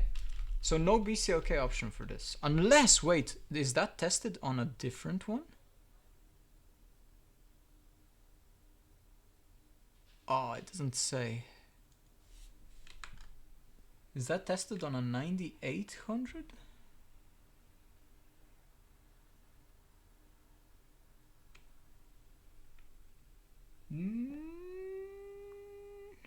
It doesn't say. It doesn't say where it's tested. Sadly. So we don't have BCLK. It might be on the 9800 X3D. I'm not sure. Or a newer revision of the BIOS. But auto select for X3D. Let's see what this does. Right? So it increases, or at least it does precision boost overdrive, and it increases the limits to 1000 apparently. Scalar, they increased the scalar to 8x, which is already not great, sadly. I would keep it at 1 for reliability reasons. Boost clock override is negative 200. So that means they're downclocking your CPU. Platform thermal limit, 80 degrees. Interesting. This might actually help with... if you overclock your CPU with eCLK, it might actually help if you are reaching really high temperatures, because with temperature, the CPU becomes way more unstable. And 80 degrees is actually like a really nice sweet spot. That's what I would personally have it at. In fact, at about 83 degrees, that would be my personal sweet spot. So 80 is nice. Curve optimizer, and they give you a negative 10 on curve optimizer. Or that's not even a... Yeah, it's negative. Yeah. Curve optimizer, negative 10. Okay, so they underclock the CPU and they undervolt the CPU. So this essentially... this makes it perform slightly worse across the board, apart from very heavy multi-core workloads. Okay, auto select for X3D. Turbo 1. What is Turbo 1? Same limits, same scalar, same underclock, same thermal limit.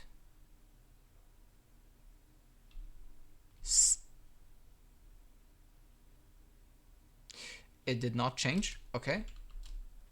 F10. Okay, same limits, same scalar. We have a negative of 150 now. So they're downclocking your CPU slightly less. Same thermal limit. A little bit more curve optimizer. And that's it. So this is going to be slightly faster in all core workloads, but still slower in single core workloads. Then we have Turbo 3.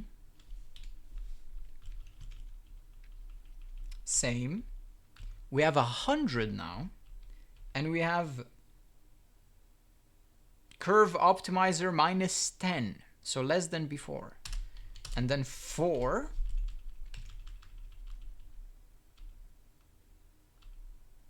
Minus 75.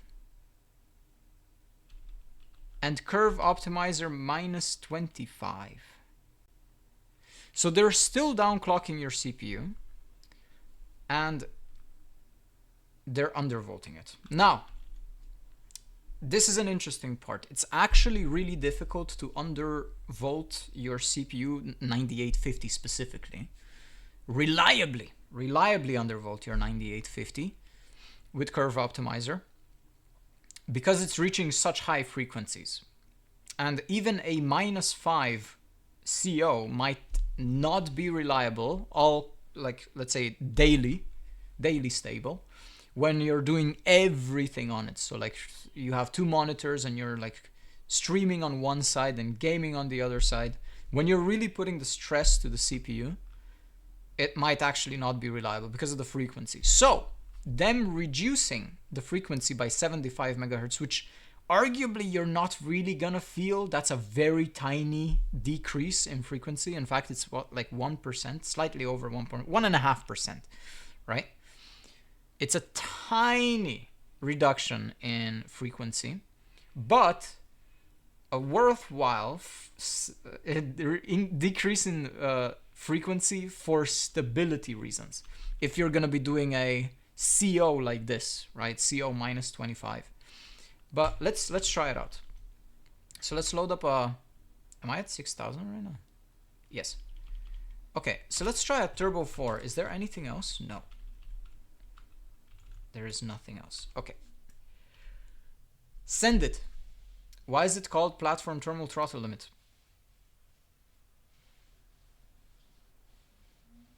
What?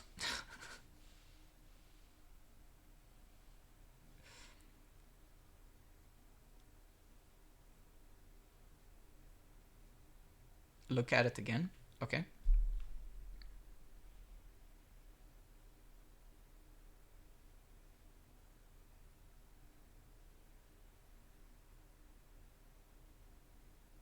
I'm surprised it takes so long to post. Does it do any BCLK? I'm actually wondering. It shouldn't. It didn't say. It didn't say it does any BCLK. So it should be on PBO, yeah?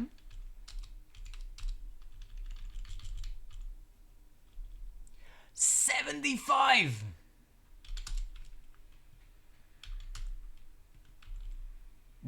What? They even reduce it to 75. Interesting.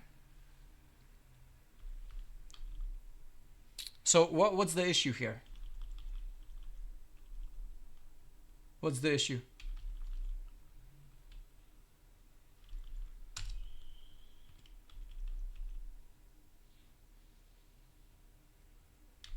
Everything's fine, in my opinion. Apart from like 75 is so low.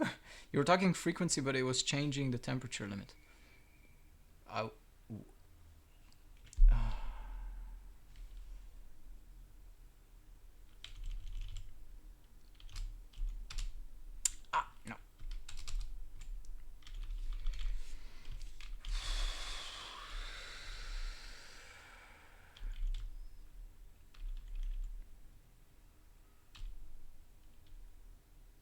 You see? CPU boost clock override enabled, right? Here it changes to disabled, so it hides the menu, right? It hides the menu that says -75, right? And then you have the platform thermal limit here, throttle limit, yeah. You have both. You have both. So you have boost clock override, and then on the bottom you also have CO. I doubt I missed anything. It does also include the thermal limit. Yes, it does. But it also has the core frequency. Where the hell did my X3D option go? That's an interesting bug. We found the first bug. We found the first bug. That's hilarious, by the way. Because I made the profile on a 9950 X3D, the 9950 X3D does not have the AI Turbo X3D option. So it hides it when I load the profile. Oh, that's funny. But if I just Control-Alt-Delete, let me see. Is this gonna apply the options? I wonder actually. It should not. If it does, then it's the yikes. But there it is. Yeah. That's funny though. That's funny. Nice. Yeah. Okay. When you load the profile, and if it's a profile from a different CPU, you might see or unsee some settings depending on what kind of CPU it is. That's funny. Okay. Why is it 75 degrees? Now, they're very conservative on the temperature, which I personally actually kind of like with this. And it makes it more stable when you're actually undervolting the CPU, when you're like trying to really push the load on it. But they're also downclocking your CPU. And I wanted to do something. Right, I wanted to actually check what the limits, voltage limits are for this stuff.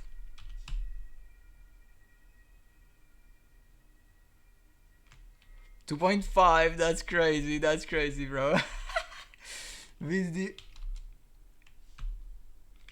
2 volts on VDDIO. Okay. SoC is gonna be 1.3, yeah?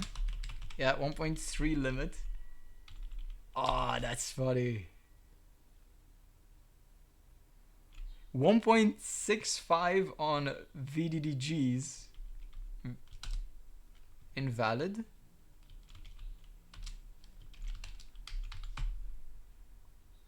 .3 on VDDP. Okay. That's interesting. That is interesting. So there is no lack of memory voltage on this platform.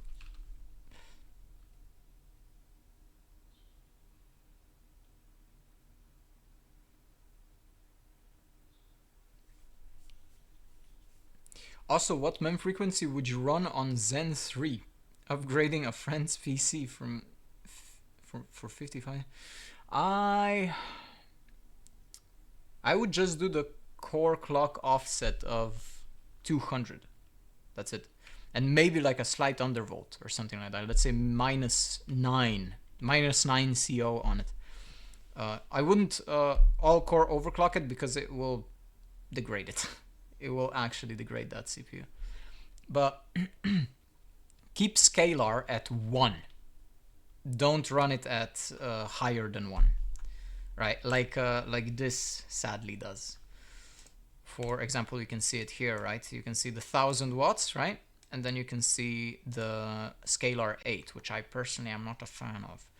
And just to confirm that it was a underclock on the CPU.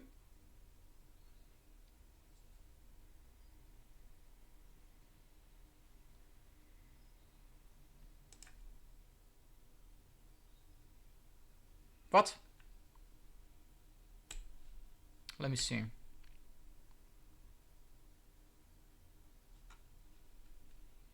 Is it? Wait. What? Oh, it's because of the CPU. Right, hold up. Wait, let me double check this.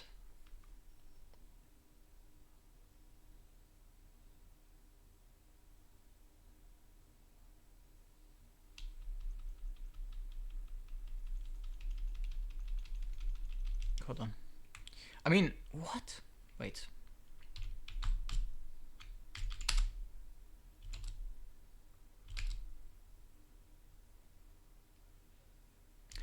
Ah, it's just 25, right? Yeah. So it is, yeah, just a 25 decrease, right? Not a, that's what you were talking about. It's not a frequency downclock of 75. It's a frequency downclock of 25. My bad. My bad. I got caught up in my words. Good pointing that out, by the way. And then finally found out why by double checking. Yes. So it's an underclock of 25, not 75. Yeah.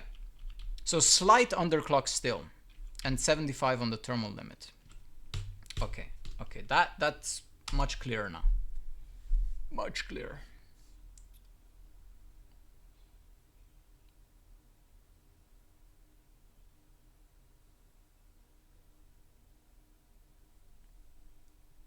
My bad.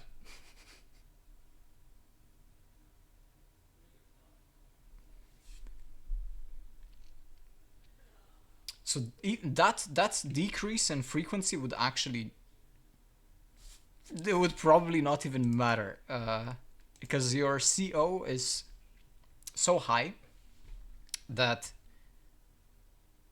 you will perform better even in light single core workloads than just running stock, right? Because usually when you run TM5 like this on the 9850 X3D, TM5 is not that hard on the CPU. It usually boosts all the way up to the highest frequency.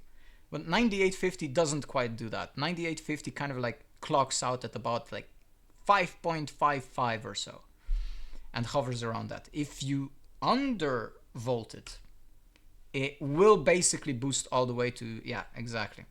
Oh, actually, this one specifically doesn't even quite manage to do that. But it is higher. It is still higher than just a stock CPU, and you can kind of see that by doing this. By the way, can I just do this, this, and here you can see the voltage values. By the way, the voltage maxed out at 1.21, which is kind of like a decent value, but that would be unstable at about like 5.55 or so. In specific workloads. But if you apply this and apply this, let's see what kind of frequency we get under load now. See what I mean? So like now we're hovering around like 5.5 gigahertz or so on TM5. Much higher voltage, higher power, higher frequency, everything. So like even in lighter workloads, the -25 will not be impactful at all. In fact, it might actually save you from having stability issues in the end. So the Turbo 4 is fine in my opinion. That profile. It's on specific 9850s and specific configurations, it might be too aggressive because it's -25. That's really hard for daily stability.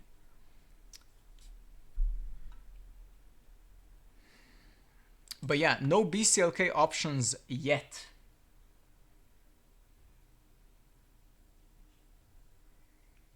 Yeah. Also, yeah, just go for 3600. 4000 will go to Gear 2 mode if I'm not mistaken. If I have you configured the 4000 to boot in one-to-one mode? Because that's pretty hard on Zen 3. Yes, it was 1-1. Okay. FCOK 2000. That would be so incredibly unstable, by the way. Yeah, of course. That's insanely unstable. Yeah, stick to 36. Stick to 36. Direct die cooled, would you still do this way of using CO? In fact, adding more cooling to the CPU doesn't quite make it more stable. Funnily enough, if you're using just the normal AMD algorithm, it might actually make it slightly less stable, because the AMD algorithm adjusts the voltage based on the temperature. The higher the temperature, the higher the voltage, because of the internal resistance of the core and everything. So if you reduce the temperature, you're also going to reduce the voltage, which is in some specific cases required no matter what kind of temperature you have to make the CPU function properly, right? So higher CO on a cooler CPU might actually have worse stability issues. So that's kind of like a thing. Anyway, I'm gonna restart. Actually, let me go into UEFI. Let me see.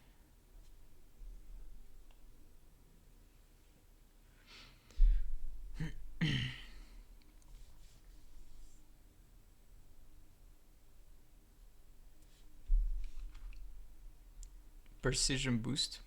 Yes. Why do you have that installed? Why do you have precision boost installed? Let's zoom this.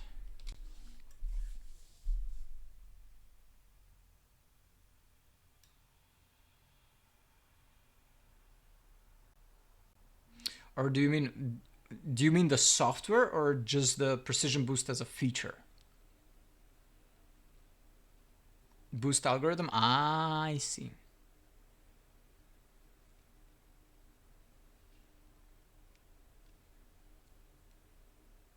CJR? I see. Oh my god, I hate that I see so much. The AMD boost algorithm. Yeah. What can you do?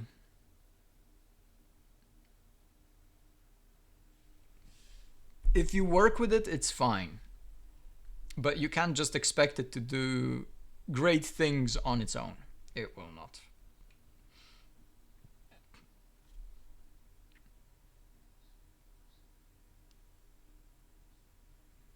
Have we ran into the context restore issue?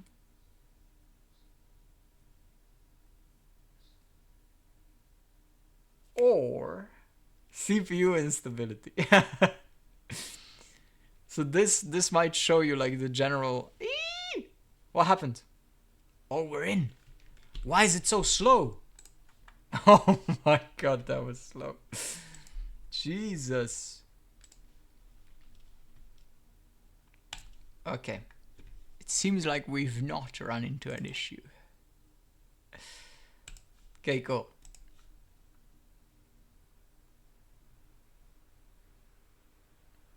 5.3, the CPU is gonna be easily handling this. Yeah. It's gonna be fine. It's gonna be fine. So this is really low voltage for 5.3, by the way.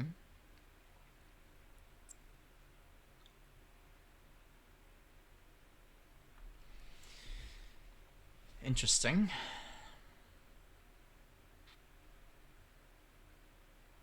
There we go. 23,500, sorry. 23,500. Not bad. Not bad, not bad. That's cool.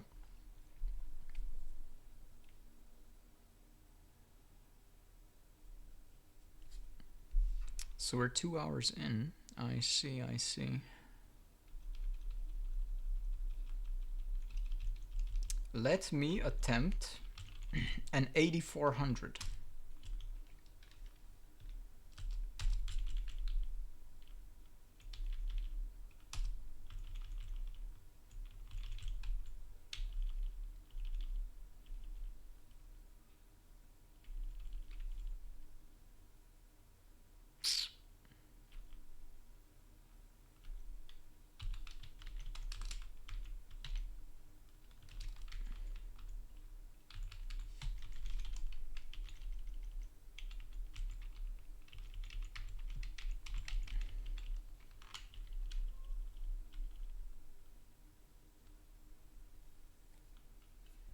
Should be fine.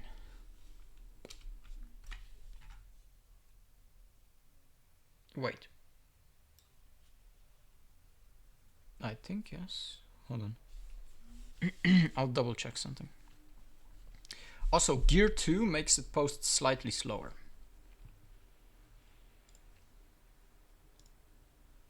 What the hell is this?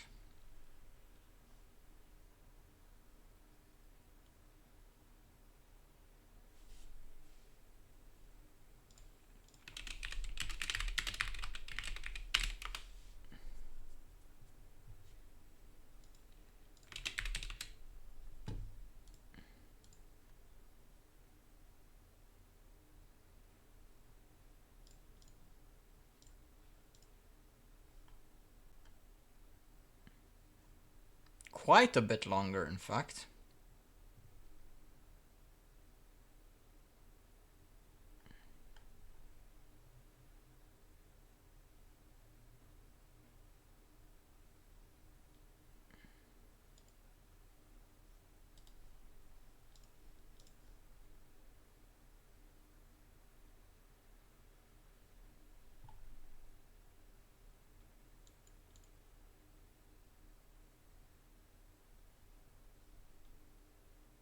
Finally.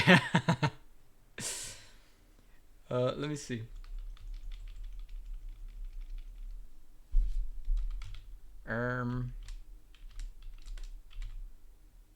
Okay, perfect.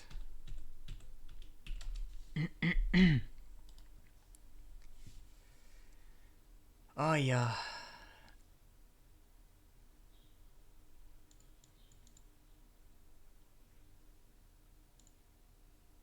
What the f...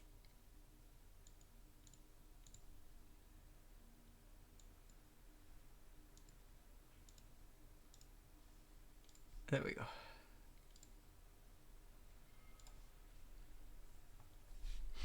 Okay, we straight up booted for 8400. That's pretty impressive, actually. Coming from a different CPU to straight to this. Not bad. I wonder how stable this is.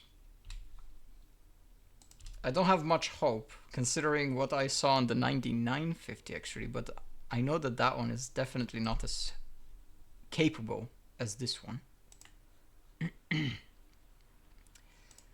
Oh, I need to undervolt this, otherwise it's frying itself. Beep. There we go. Boop. Apply. Think.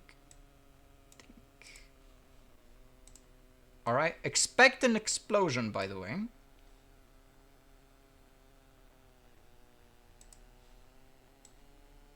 Because it, like, this kind of stuff really requires a bit more time, a bit more tuning to make it work.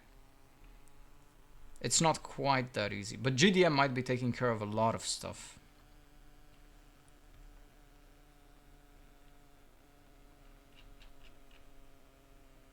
Not bad. So far, so good.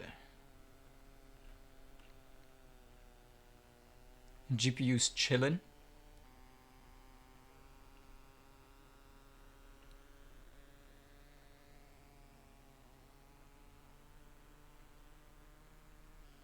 Not bad. I'm gonna have to wait until... So usually it's kind of like this. After about 5 seconds to 15 seconds, you usually start seeing 0, 12, 6, and so on. If it's really unstable, usually that's kind of like related to the SoC and some voltages. Or if your memory is really like pushing the timings or something like that. Then, the next kind of like time frame would be slightly over 1 minute, where it starts to show some issues that would be like very related to like memory controller voltage and some memory timings. And then you have the last issues that come right at the end of the first cycle. So about at 3.5 minutes to 4 minutes, you would start seeing 15.06 and so on, right? When the next cycle starts. That could already be related to like temperature, obviously your voltage, your memory voltage, and also like internal CPU stuff. So for example, FCLK and stuff like that. And then you'd adjust stuff based on what you see in TM5. And I run a 3D mark in the background to put way more stress on the SoC to like make the voltage go... the voltage transient go wild. There's way more for the CPU to do. Also, we see that if you remember previously, right? The GPU was dropping quite a bit before, right? When we just did the 6000 EXPO. Here, it's a little bit more flat. It's not quite as flat as you would want. And there's more options that might make it flatter in terms of load. Honestly, mainly related to GDM. But yeah. Also, you can see here you have CCD timings. These are a new introduction with the new microcode. They have not implemented the CCD options in the main memory overclock menu, so the only way to configure them would be through the CBS menu. That's where you get the CCD values. Or is it the AMD overclocking? I could check which one it is, because CBS has its own and then AMD overclocking has its own as well. And only one of them exposes this. But that's the only way that you would be able to configure CCDL timings, right? Would you say it's better for gaming latency wise? It's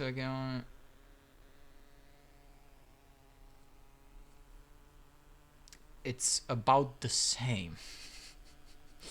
It's about the same, but you introduce an unreliability aspect of it. So suddenly you might start running into some really serious issues with stability. And you might be passing everything, right? You might be passing everything when you're doing stress tests and stuff like that, but when you actually start using the PC day in and day out, that might turn, because it's not consistent. So I would, personally, I would just stick to 6000, 2000 and enjoy it. Strictly because of reliability. You can obviously, you can push it if you like, right? But my recommendation, you're not gaining enough to justify the potential reliability issues. It's just not gaining enough.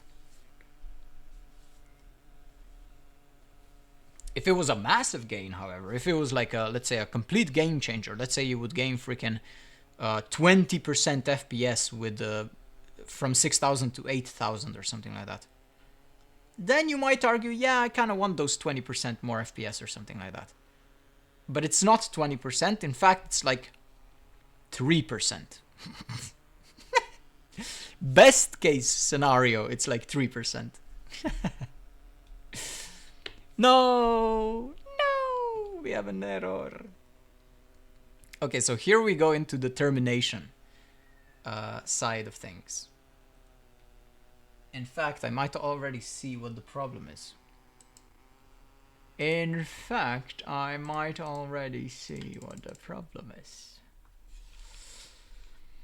Alright, let's try it out. One more little stress test just to see if 84 potentially makes headlines. Otherwise, we're gonna move on and close it out. With a PCB disassembly.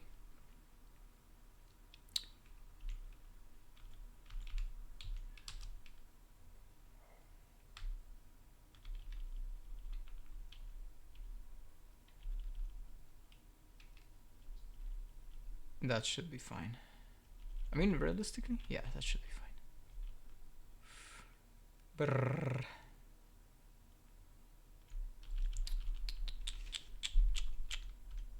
Nope.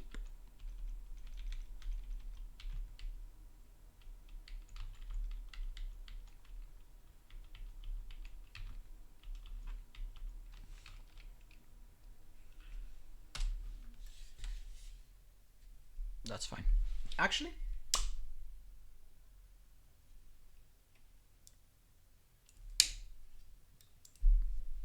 send it.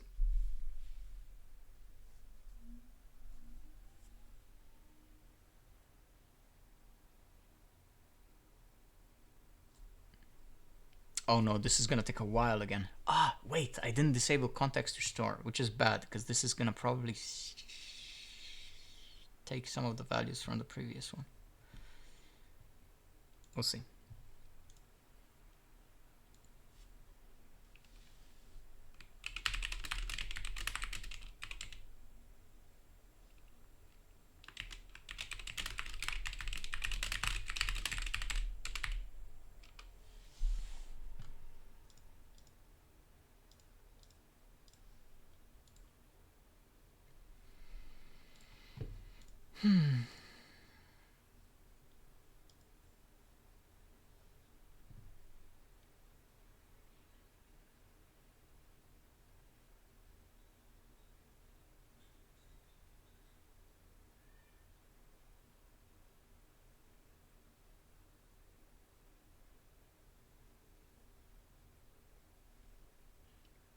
It really takes a while to post though.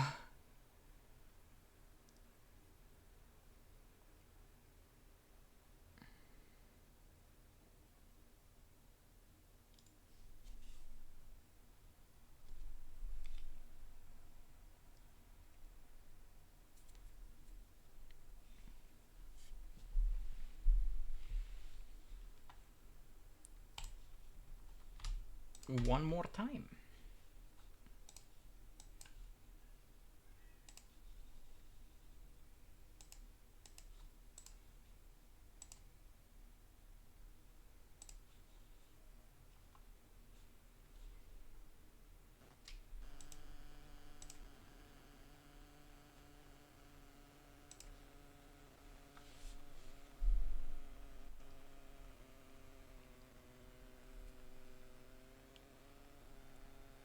Keep in mind, by the way, when you look at the GPU load, right?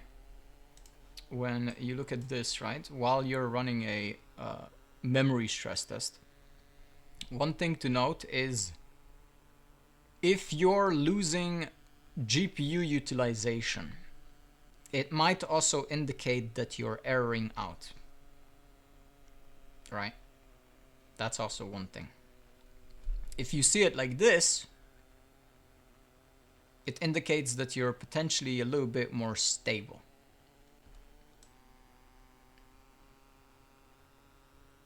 Even though, let's say, when your GPU is going like this in the utilization, your memory stress tests or benchmarks are gonna be passing, right? Which is the most ridiculous thing, you know? The memory stress test is made to actually give you information about what's going wrong, right? But it doesn't, right? because the platform is error correcting. Because it's error correcting, it's losing performance, right? It's losing effective clock cycles. It makes your GPU utilization go like this, but it prevents the memory stress test or any kind of benchmarks from erroring out. That's why it's so difficult to stress test this. And that's why I say avoid 8000 plus on this platform for daily. Like, sure, you can go benchmarking and everything. That's no problem. But for daily, just stick to 6000, bro. It's way more reliable. Ooh. So we error out quicker like this. But it actually might be faster considering... You can see like how it goes, right? Stable, stable, stable, stable, stable, stable. Then it's suddenly, oh, some errors, and then, yeah. The TM5 errors out then, you see? That's why I run a 3D load in the background. But not bad, still. 8400. It would be close, right? It's not quite there. It's not quite there. It would need a little bit more work. I would have to like figure out what VDDIO is best for this, what kind of like terminations is best for this. Basically everything, right? It might just be like... Actually, that's a good one. That should be fine. But it would be like, that would make the stream 6 hours, basically. So yeah. Not bad. Not bad. I'm actually curious. Ah, yeah, right. This is a different CPU. Never mind. It doesn't matter. We can... I'm just going to go straight to BIOS. I'm going to do a little disassembly of the board and actually showcase like what the PCB is like. And that is a lot of work because this thing is covered in panels wherever you look, basically. So it's going to be an interesting thing to disassemble. All right, let me put some defaults on this. There we go. Right. Let me move this screen.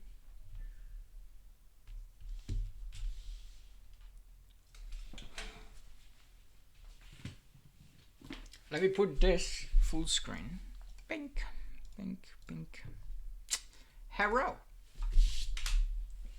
All right, now I need to wait. That's the camera. If I just disconnect it. Oh no, that's my main camera. Bunk. Tink, tink. Tink. Right.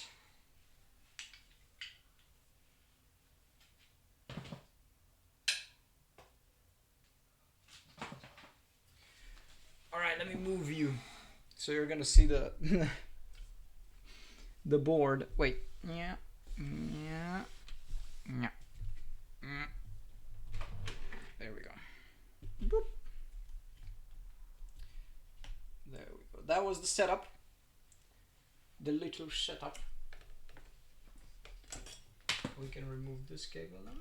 Chink. There we go. I don't really have to remove it. Tink. Tink. There we go. That's our GPU.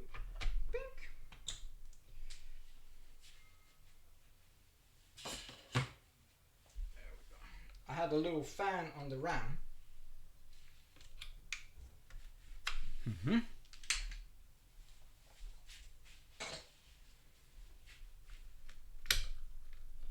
we go. There we go. Chink. Chink.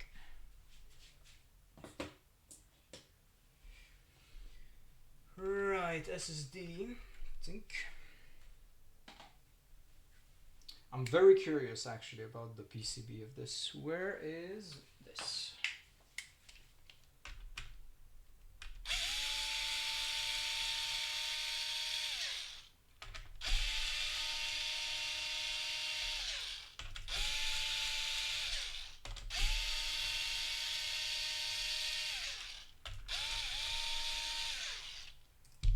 There we go. Yeah.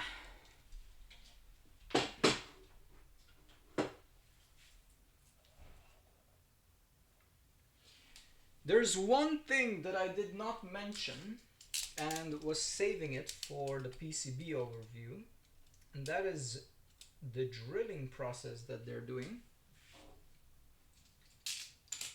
on this PCB. And I'll be able to show you this when we disassemble it. They have the back drilling process. There we go. All right. So, let's begin. We can remove this.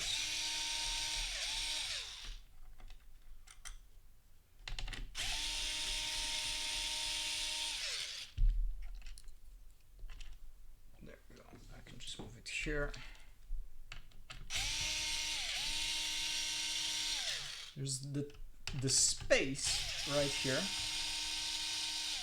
is very tight, but I don't think it will have any kind of like compatibility issues or anything. At least with the vast majorities of AIO, or vast majority of AIOs and heatsinks. Don't think that that's going to be an issue. But where do I even begin? So I can start removing panels basically. Like this. There we go. Is there anything else on the front? No, that's basically it. So we're gonna be turning this around. Here's the back side, and here we can already see how many screws there are. Ooh, I can already see the back drilling. Not bad. Oh, yo. Okay, that's a lot of screws. A lot of them. Ooh, there's screws on the front as well. Here. So here's one. Ooh, the gold PCB. That is beautiful, by the way. Oh, you can see the gold PCB. All right, let me see if there's any more front. So here's another front one. And here's another front one.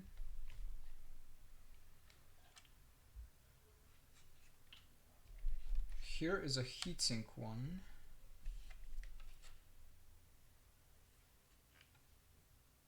What? Oh no. Okay, so it goes like this. You need to remove this little panel. It's gonna fall down. Whoop. There we go. Ooh, it's actually metal, which is cool. Here's a little cutout. I'm gonna have a look what that is for. But this should uncover a screw here. Aha, that's for the little capacitors, right? For the little audio capacitors. You have the battery right here. Oh my sweet goodness. Okay, so the battery is right there. This should be here. Is it the same length? Let me see. Yes. Okay. How are these connected? Are they screwed? Yeah, they might be screwed, but the screws are under the back plate of the board. Where's the last one? So the last one is right here. So the heatsink needs to come off. The whole heatsink needs to come off. So here there's no screws. So I assume that this is only basically this. Let me see.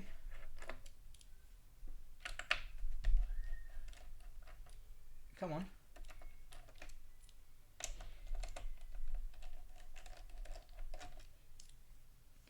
And then the last one right here.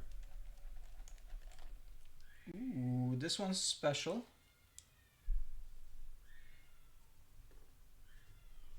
These guys are the back plate screws. There. All right, let's see if this comes off. I don't think there's any more screws here. Oof.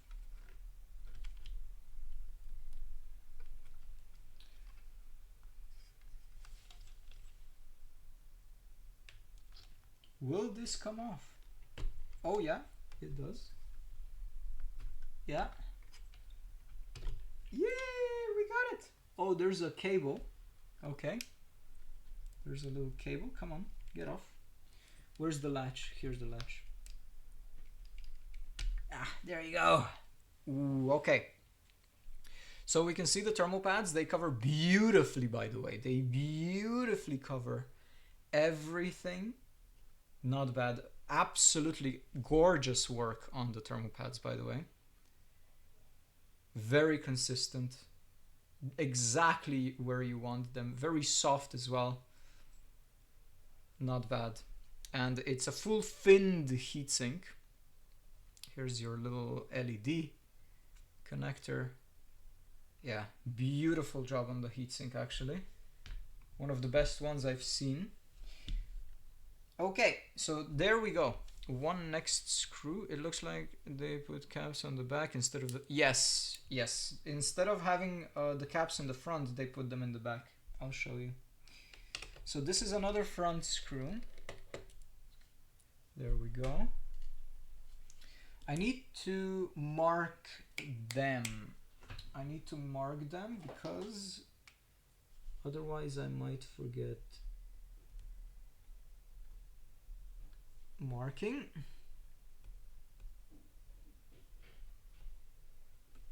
There we go. And there's this one as well. There we go. That's our markings. Oh my sweet goodness, the first peak of the VRM, but there's another screw right here, by the way. So let's get this one. This will be the panel, LED panel. Ooh, the LED panel has its own. Okay, has its own screws, proprietary ones. All right, let's see if this comes off. Yes. Ooh, okay, so it's pretty large actually, this panel. There we go. So that's your panel. And here's your little buttons, by the way. That's how the buttons work. You have a little screw holding it in, and then when you press it, it presses the button. Very convenient. No, not bad. That's the back side of the PCB. When was this manufactured? 2401. Oh no, 2618. 2618. Oh my god, that's very recent. That's basically a couple of weeks ago. Not really, it's like half a year ago or so. But crazy. Let me put these screws back in because otherwise I'm gonna forget.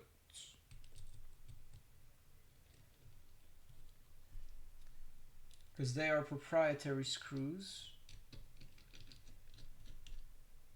Slightly shorter than the rest.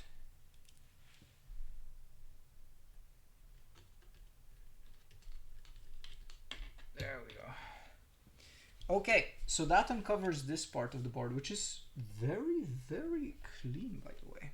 That's very clean. All right, let's move on with the disassembly. There's only the chipset and this screw right here, of course. Right, this screw right here. I have a question if... What? If we don't just... Should we tweak the same PC another years later? Well, ideally, yes. Just, you know, for a little checkup. Just a little checkup to make sure that everything's fine, to reconfigure some stuff for newer games and stuff like that. Yes, it would be good. There we go. Now there's a marking. Good. All right, now we have basically 4 more screws. What is this thing screwed in by? I guess the screws are on the opposite side. Ow, my finger. There we go. That's our chipset right here. I wonder what kind of thermal pads they're using on the chipset.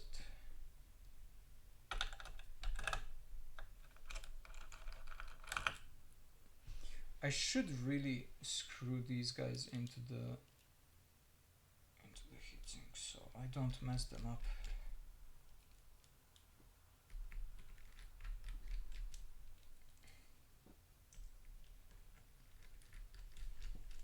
All right, last one, and that should allow me to pull off the backplate. Yes, it does. Finally, the backplate is off. It's using, or at least they're using, two thermal pads here, one thicker, one thinner for the caps. What is, yeah, it's covering pretty much everything. This is part of a VRM right here. This is the main CPU VRM right here. And you can see the thickness difference. Yeah, you can see right there. And the whole thing is covered by this plastic, which prevents any kind of shorts.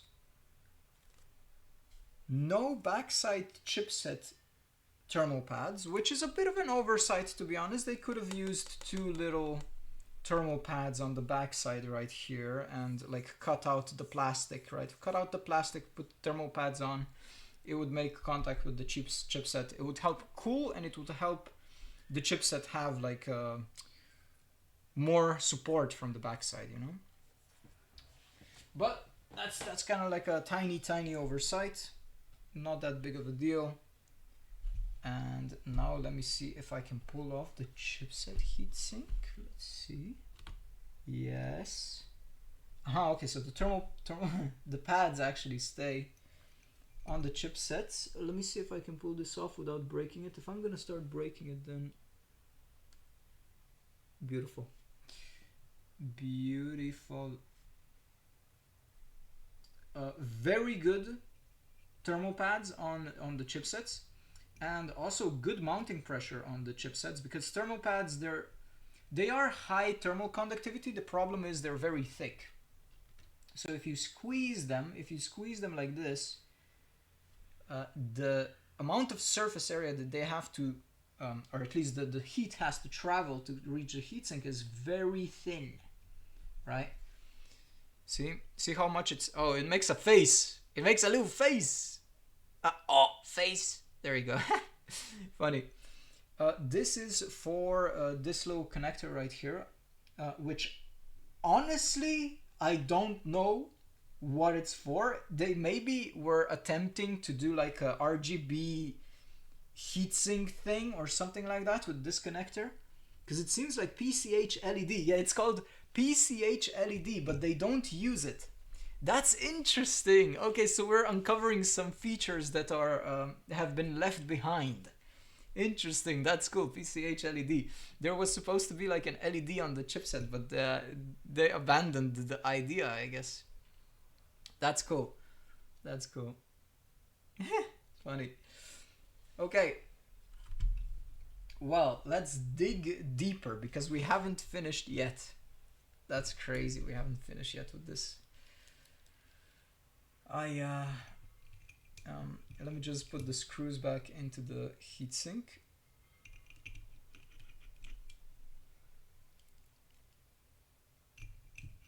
There we go. So great selection of thermal pads. I love it. I love the very soft thermal pads that they're using here. Right, here's this one. This is the heatsink for the LAN.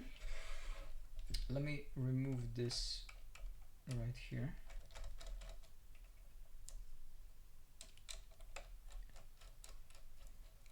Very interesting. There we go. Come on. Get out. There we go.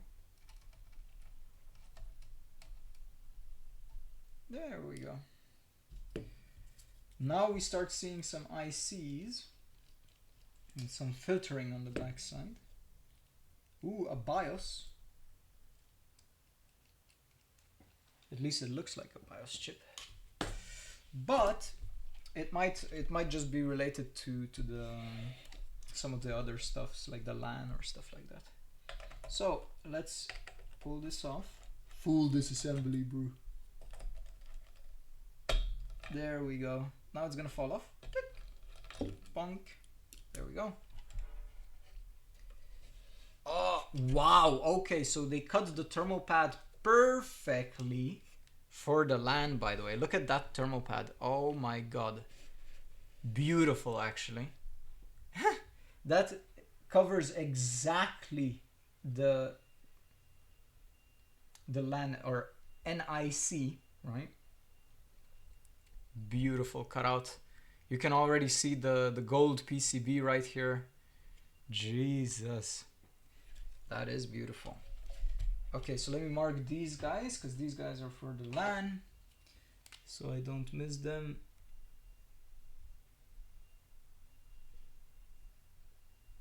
There we go. Those are for the LAN.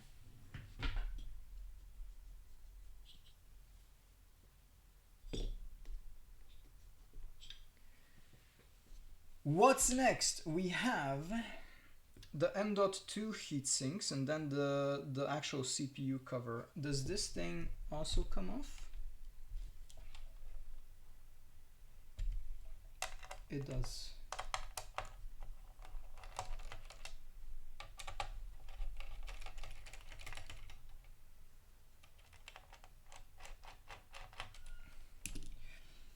That's the GPU release mechanism.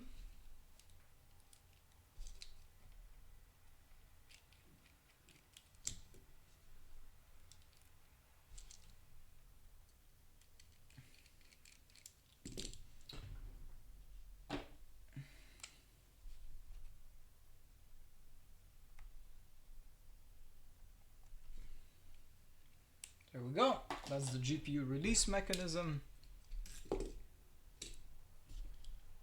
Now we have these guys.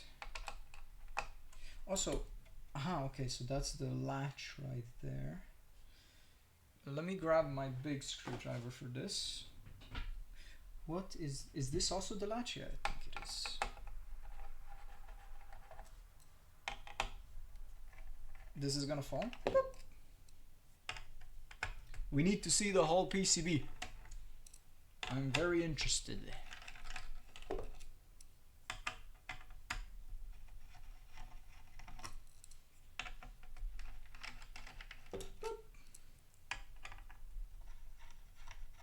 So many screws, by the way. This thing is littered with holes. Look at all the holes in this PCB. Jesus. Alright, finally. Jeez. Okay. Opa. There we go. Where are you guys? There you go. Alright, perfect. Now the CPU. Right, let's pull this thing out. We need to be a little bit careful because we're going to be dealing with an open socket. There we go. We're going to be dealing with an open socket. Hey. There we go.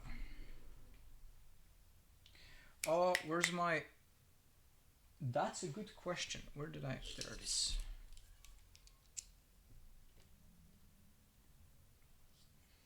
Very clean, yes. It is in fact very clean, yeah. So let's be careful here.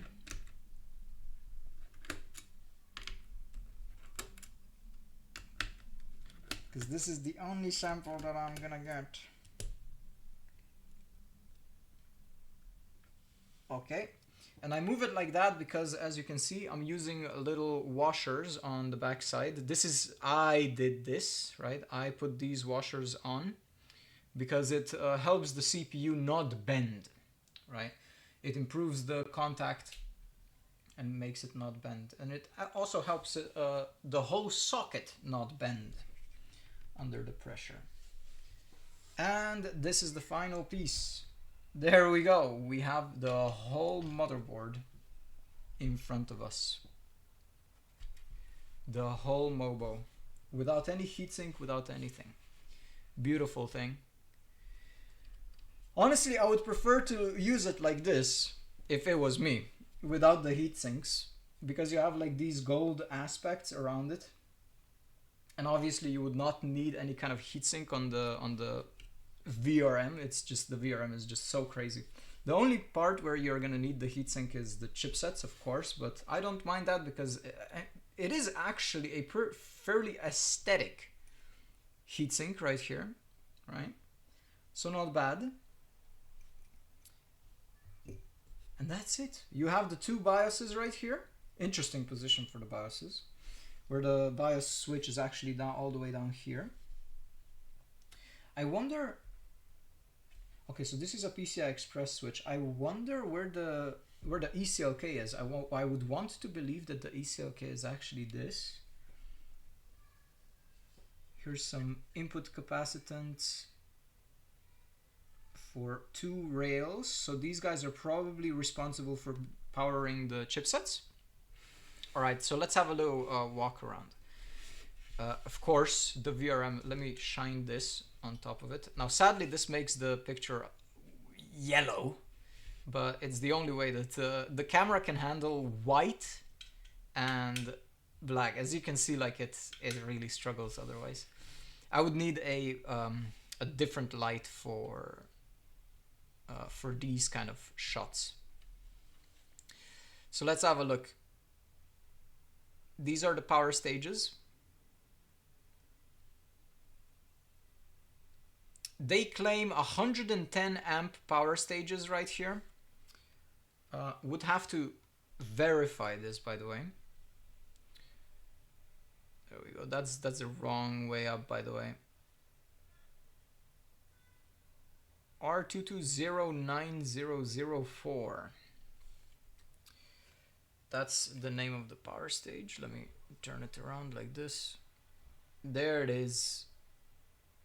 And then the bottom one is S2419NHY, but I believe the top one should be the name for it. So R22090004. Can somebody check, verify if these guys are 110 amps rated? So yeah, we have a 1, 2, 3, 4, 5, 6, 7, 8, 9, 10, 11, 12, 13, 14, 15, 16, 17, 18, 19, 20, 21, 22, 23, 24. Which I don't know what these guys are for. I want to believe that they are for the memory. Yeah, the layer just ends right there. Oh no, it goes into the CPU. So it goes into the CPU. I wonder what it is. I would have to actually measure what this thing is, because you can see the layer going from these capacitors right here. You can see it going straight into the CPU. There it is, and then there's another one, which I want to believe that it's MISC or SOC voltage. And there you go with the capacitors on the back side. That's your output capacitance. This is mainly for the core, right? And these guys are responsible for the secondary and the third rail, right? Going on here. You can notice the back drilling process of the board right here. You see those little holes right there? It's hard to get an angle. You see these little holes right here? These guys? That's the back drilling process, and you can also notice them slightly here. They're basically drilling the vias to improve the signal integrity. Here it's especially noticeable. You can see these dots right here. Let me see if there's some dots behind the socket.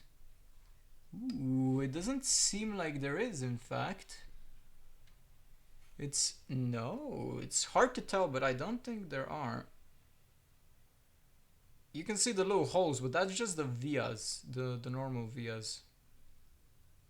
Interesting.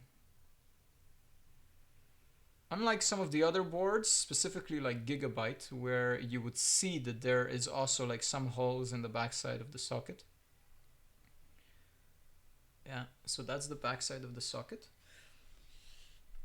Here's the PCI Express lanes for the GPU, which is directly connected to the CPU, which I absolutely love. You can see that it's not going into any kind of like switches or anything like that. It's just directly connected to the CPU. That's really good. I don't like things going through PCI Express switches like this guy right here. As you can see, if I turn the board around, that's just a PCI Express switch. This is probably responsible for some of the M.2 slots and potentially the 16x slot on the bottom of the board, this guy. As you can see, this guy is 4x physical. You can see that by these little capacitors right there. You see those little capacitors? That's 4x PCI Express. And that PCI Express switch right here might actually be responsible for that, potentially. I don't know what it's controlling because you can't really see the traces here. Let me see. There should be a layer count somewhere, because I think I saw it. No, not here. But there is a marking, funnily enough. There is a marking right here. If I can get it under the light properly. It's very difficult, actually. Yeah, it's so difficult to get this marking right here because it's a matte white PCB. You can see some of the name. You can see G870E VULCAN CF, which stands for colorful, right? V10. V10. So I assume that the V10 stands for the layer count of the board. That's a cool little detail right there. A V10. Interesting. Here we have the audio chip. ALC1224, if I'm not mistaken, if I read that correctly.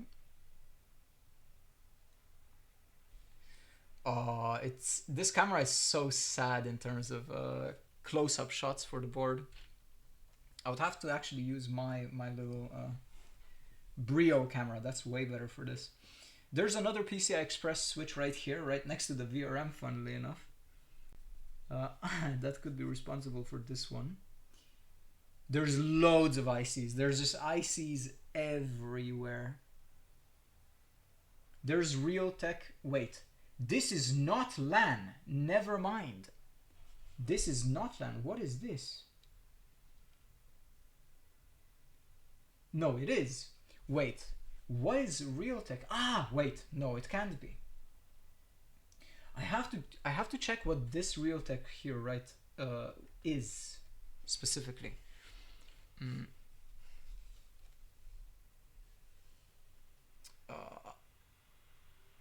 8126, if I'm not mistaken. Yeah, Realtek 8126.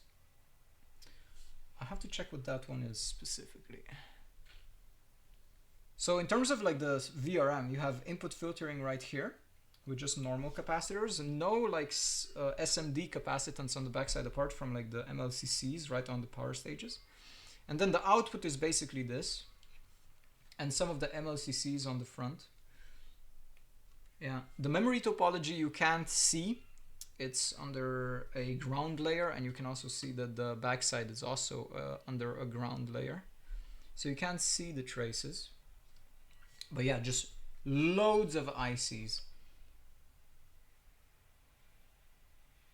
Yeah. Here's your VRM controller. I don't want to believe that's actually a VRM controller, the big one. What is the big one named? I believe that is, it should be for the USBs if I'm not mistaken.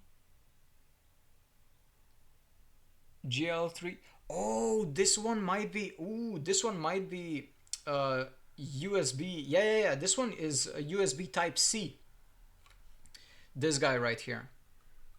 This is USB 4 because you have two of them. Yeah. This is USB 4. I see. Okay. So this is the Realtek Internet. This is the type C. This guy, GL3523, I don't actually know. It could also be related to the USB ports.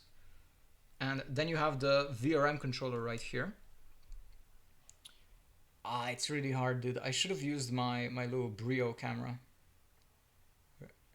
Yeah. And then still the power stages. You can see the power stages are slightly different here because there's another controller right here. That's the other controller right here. And some input capacitance actually. Hello, Toma. And then you have the 2 slots. The 2 slots right here. Oh, you even get the labels for the buttons: power, reset, and retry. Obviously the postcode right here. Yeah. And that about does it for the PCB. That's the full showcase of the PCB. Beautiful. It even tells you on the slots, it tells you what the M.2 is compatible with. So PCI Express 5.0, and then you can see 4.0 here, and then 4.0 again, and then 4.0 again. None of them have SATA support by the looks of it. And then the top one also probably doesn't have, yeah. So you have 2 5.0 ports. Yeah. 2 5.0 and 3 4.0. Looking forward to the day when the industry will stop using those terrible connectors. Terrible? They're fine. But yeah. Actually, the switches are surface mount switches, by the way. They don't go... Actually, no. These guys are... Yeah, these guys are through hole. But the little switches, the surface mount switches are actually surface mounted. They don't go through the PCB. Interesting. And yeah, you can see the gold accent of the PCB, which is pretty cool. Not bad, not bad. So final shot of the front, and then one last shot of the back. There you go.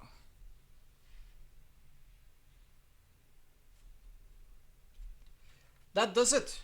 That does it for the review of the Colorful. I think I covered most of it.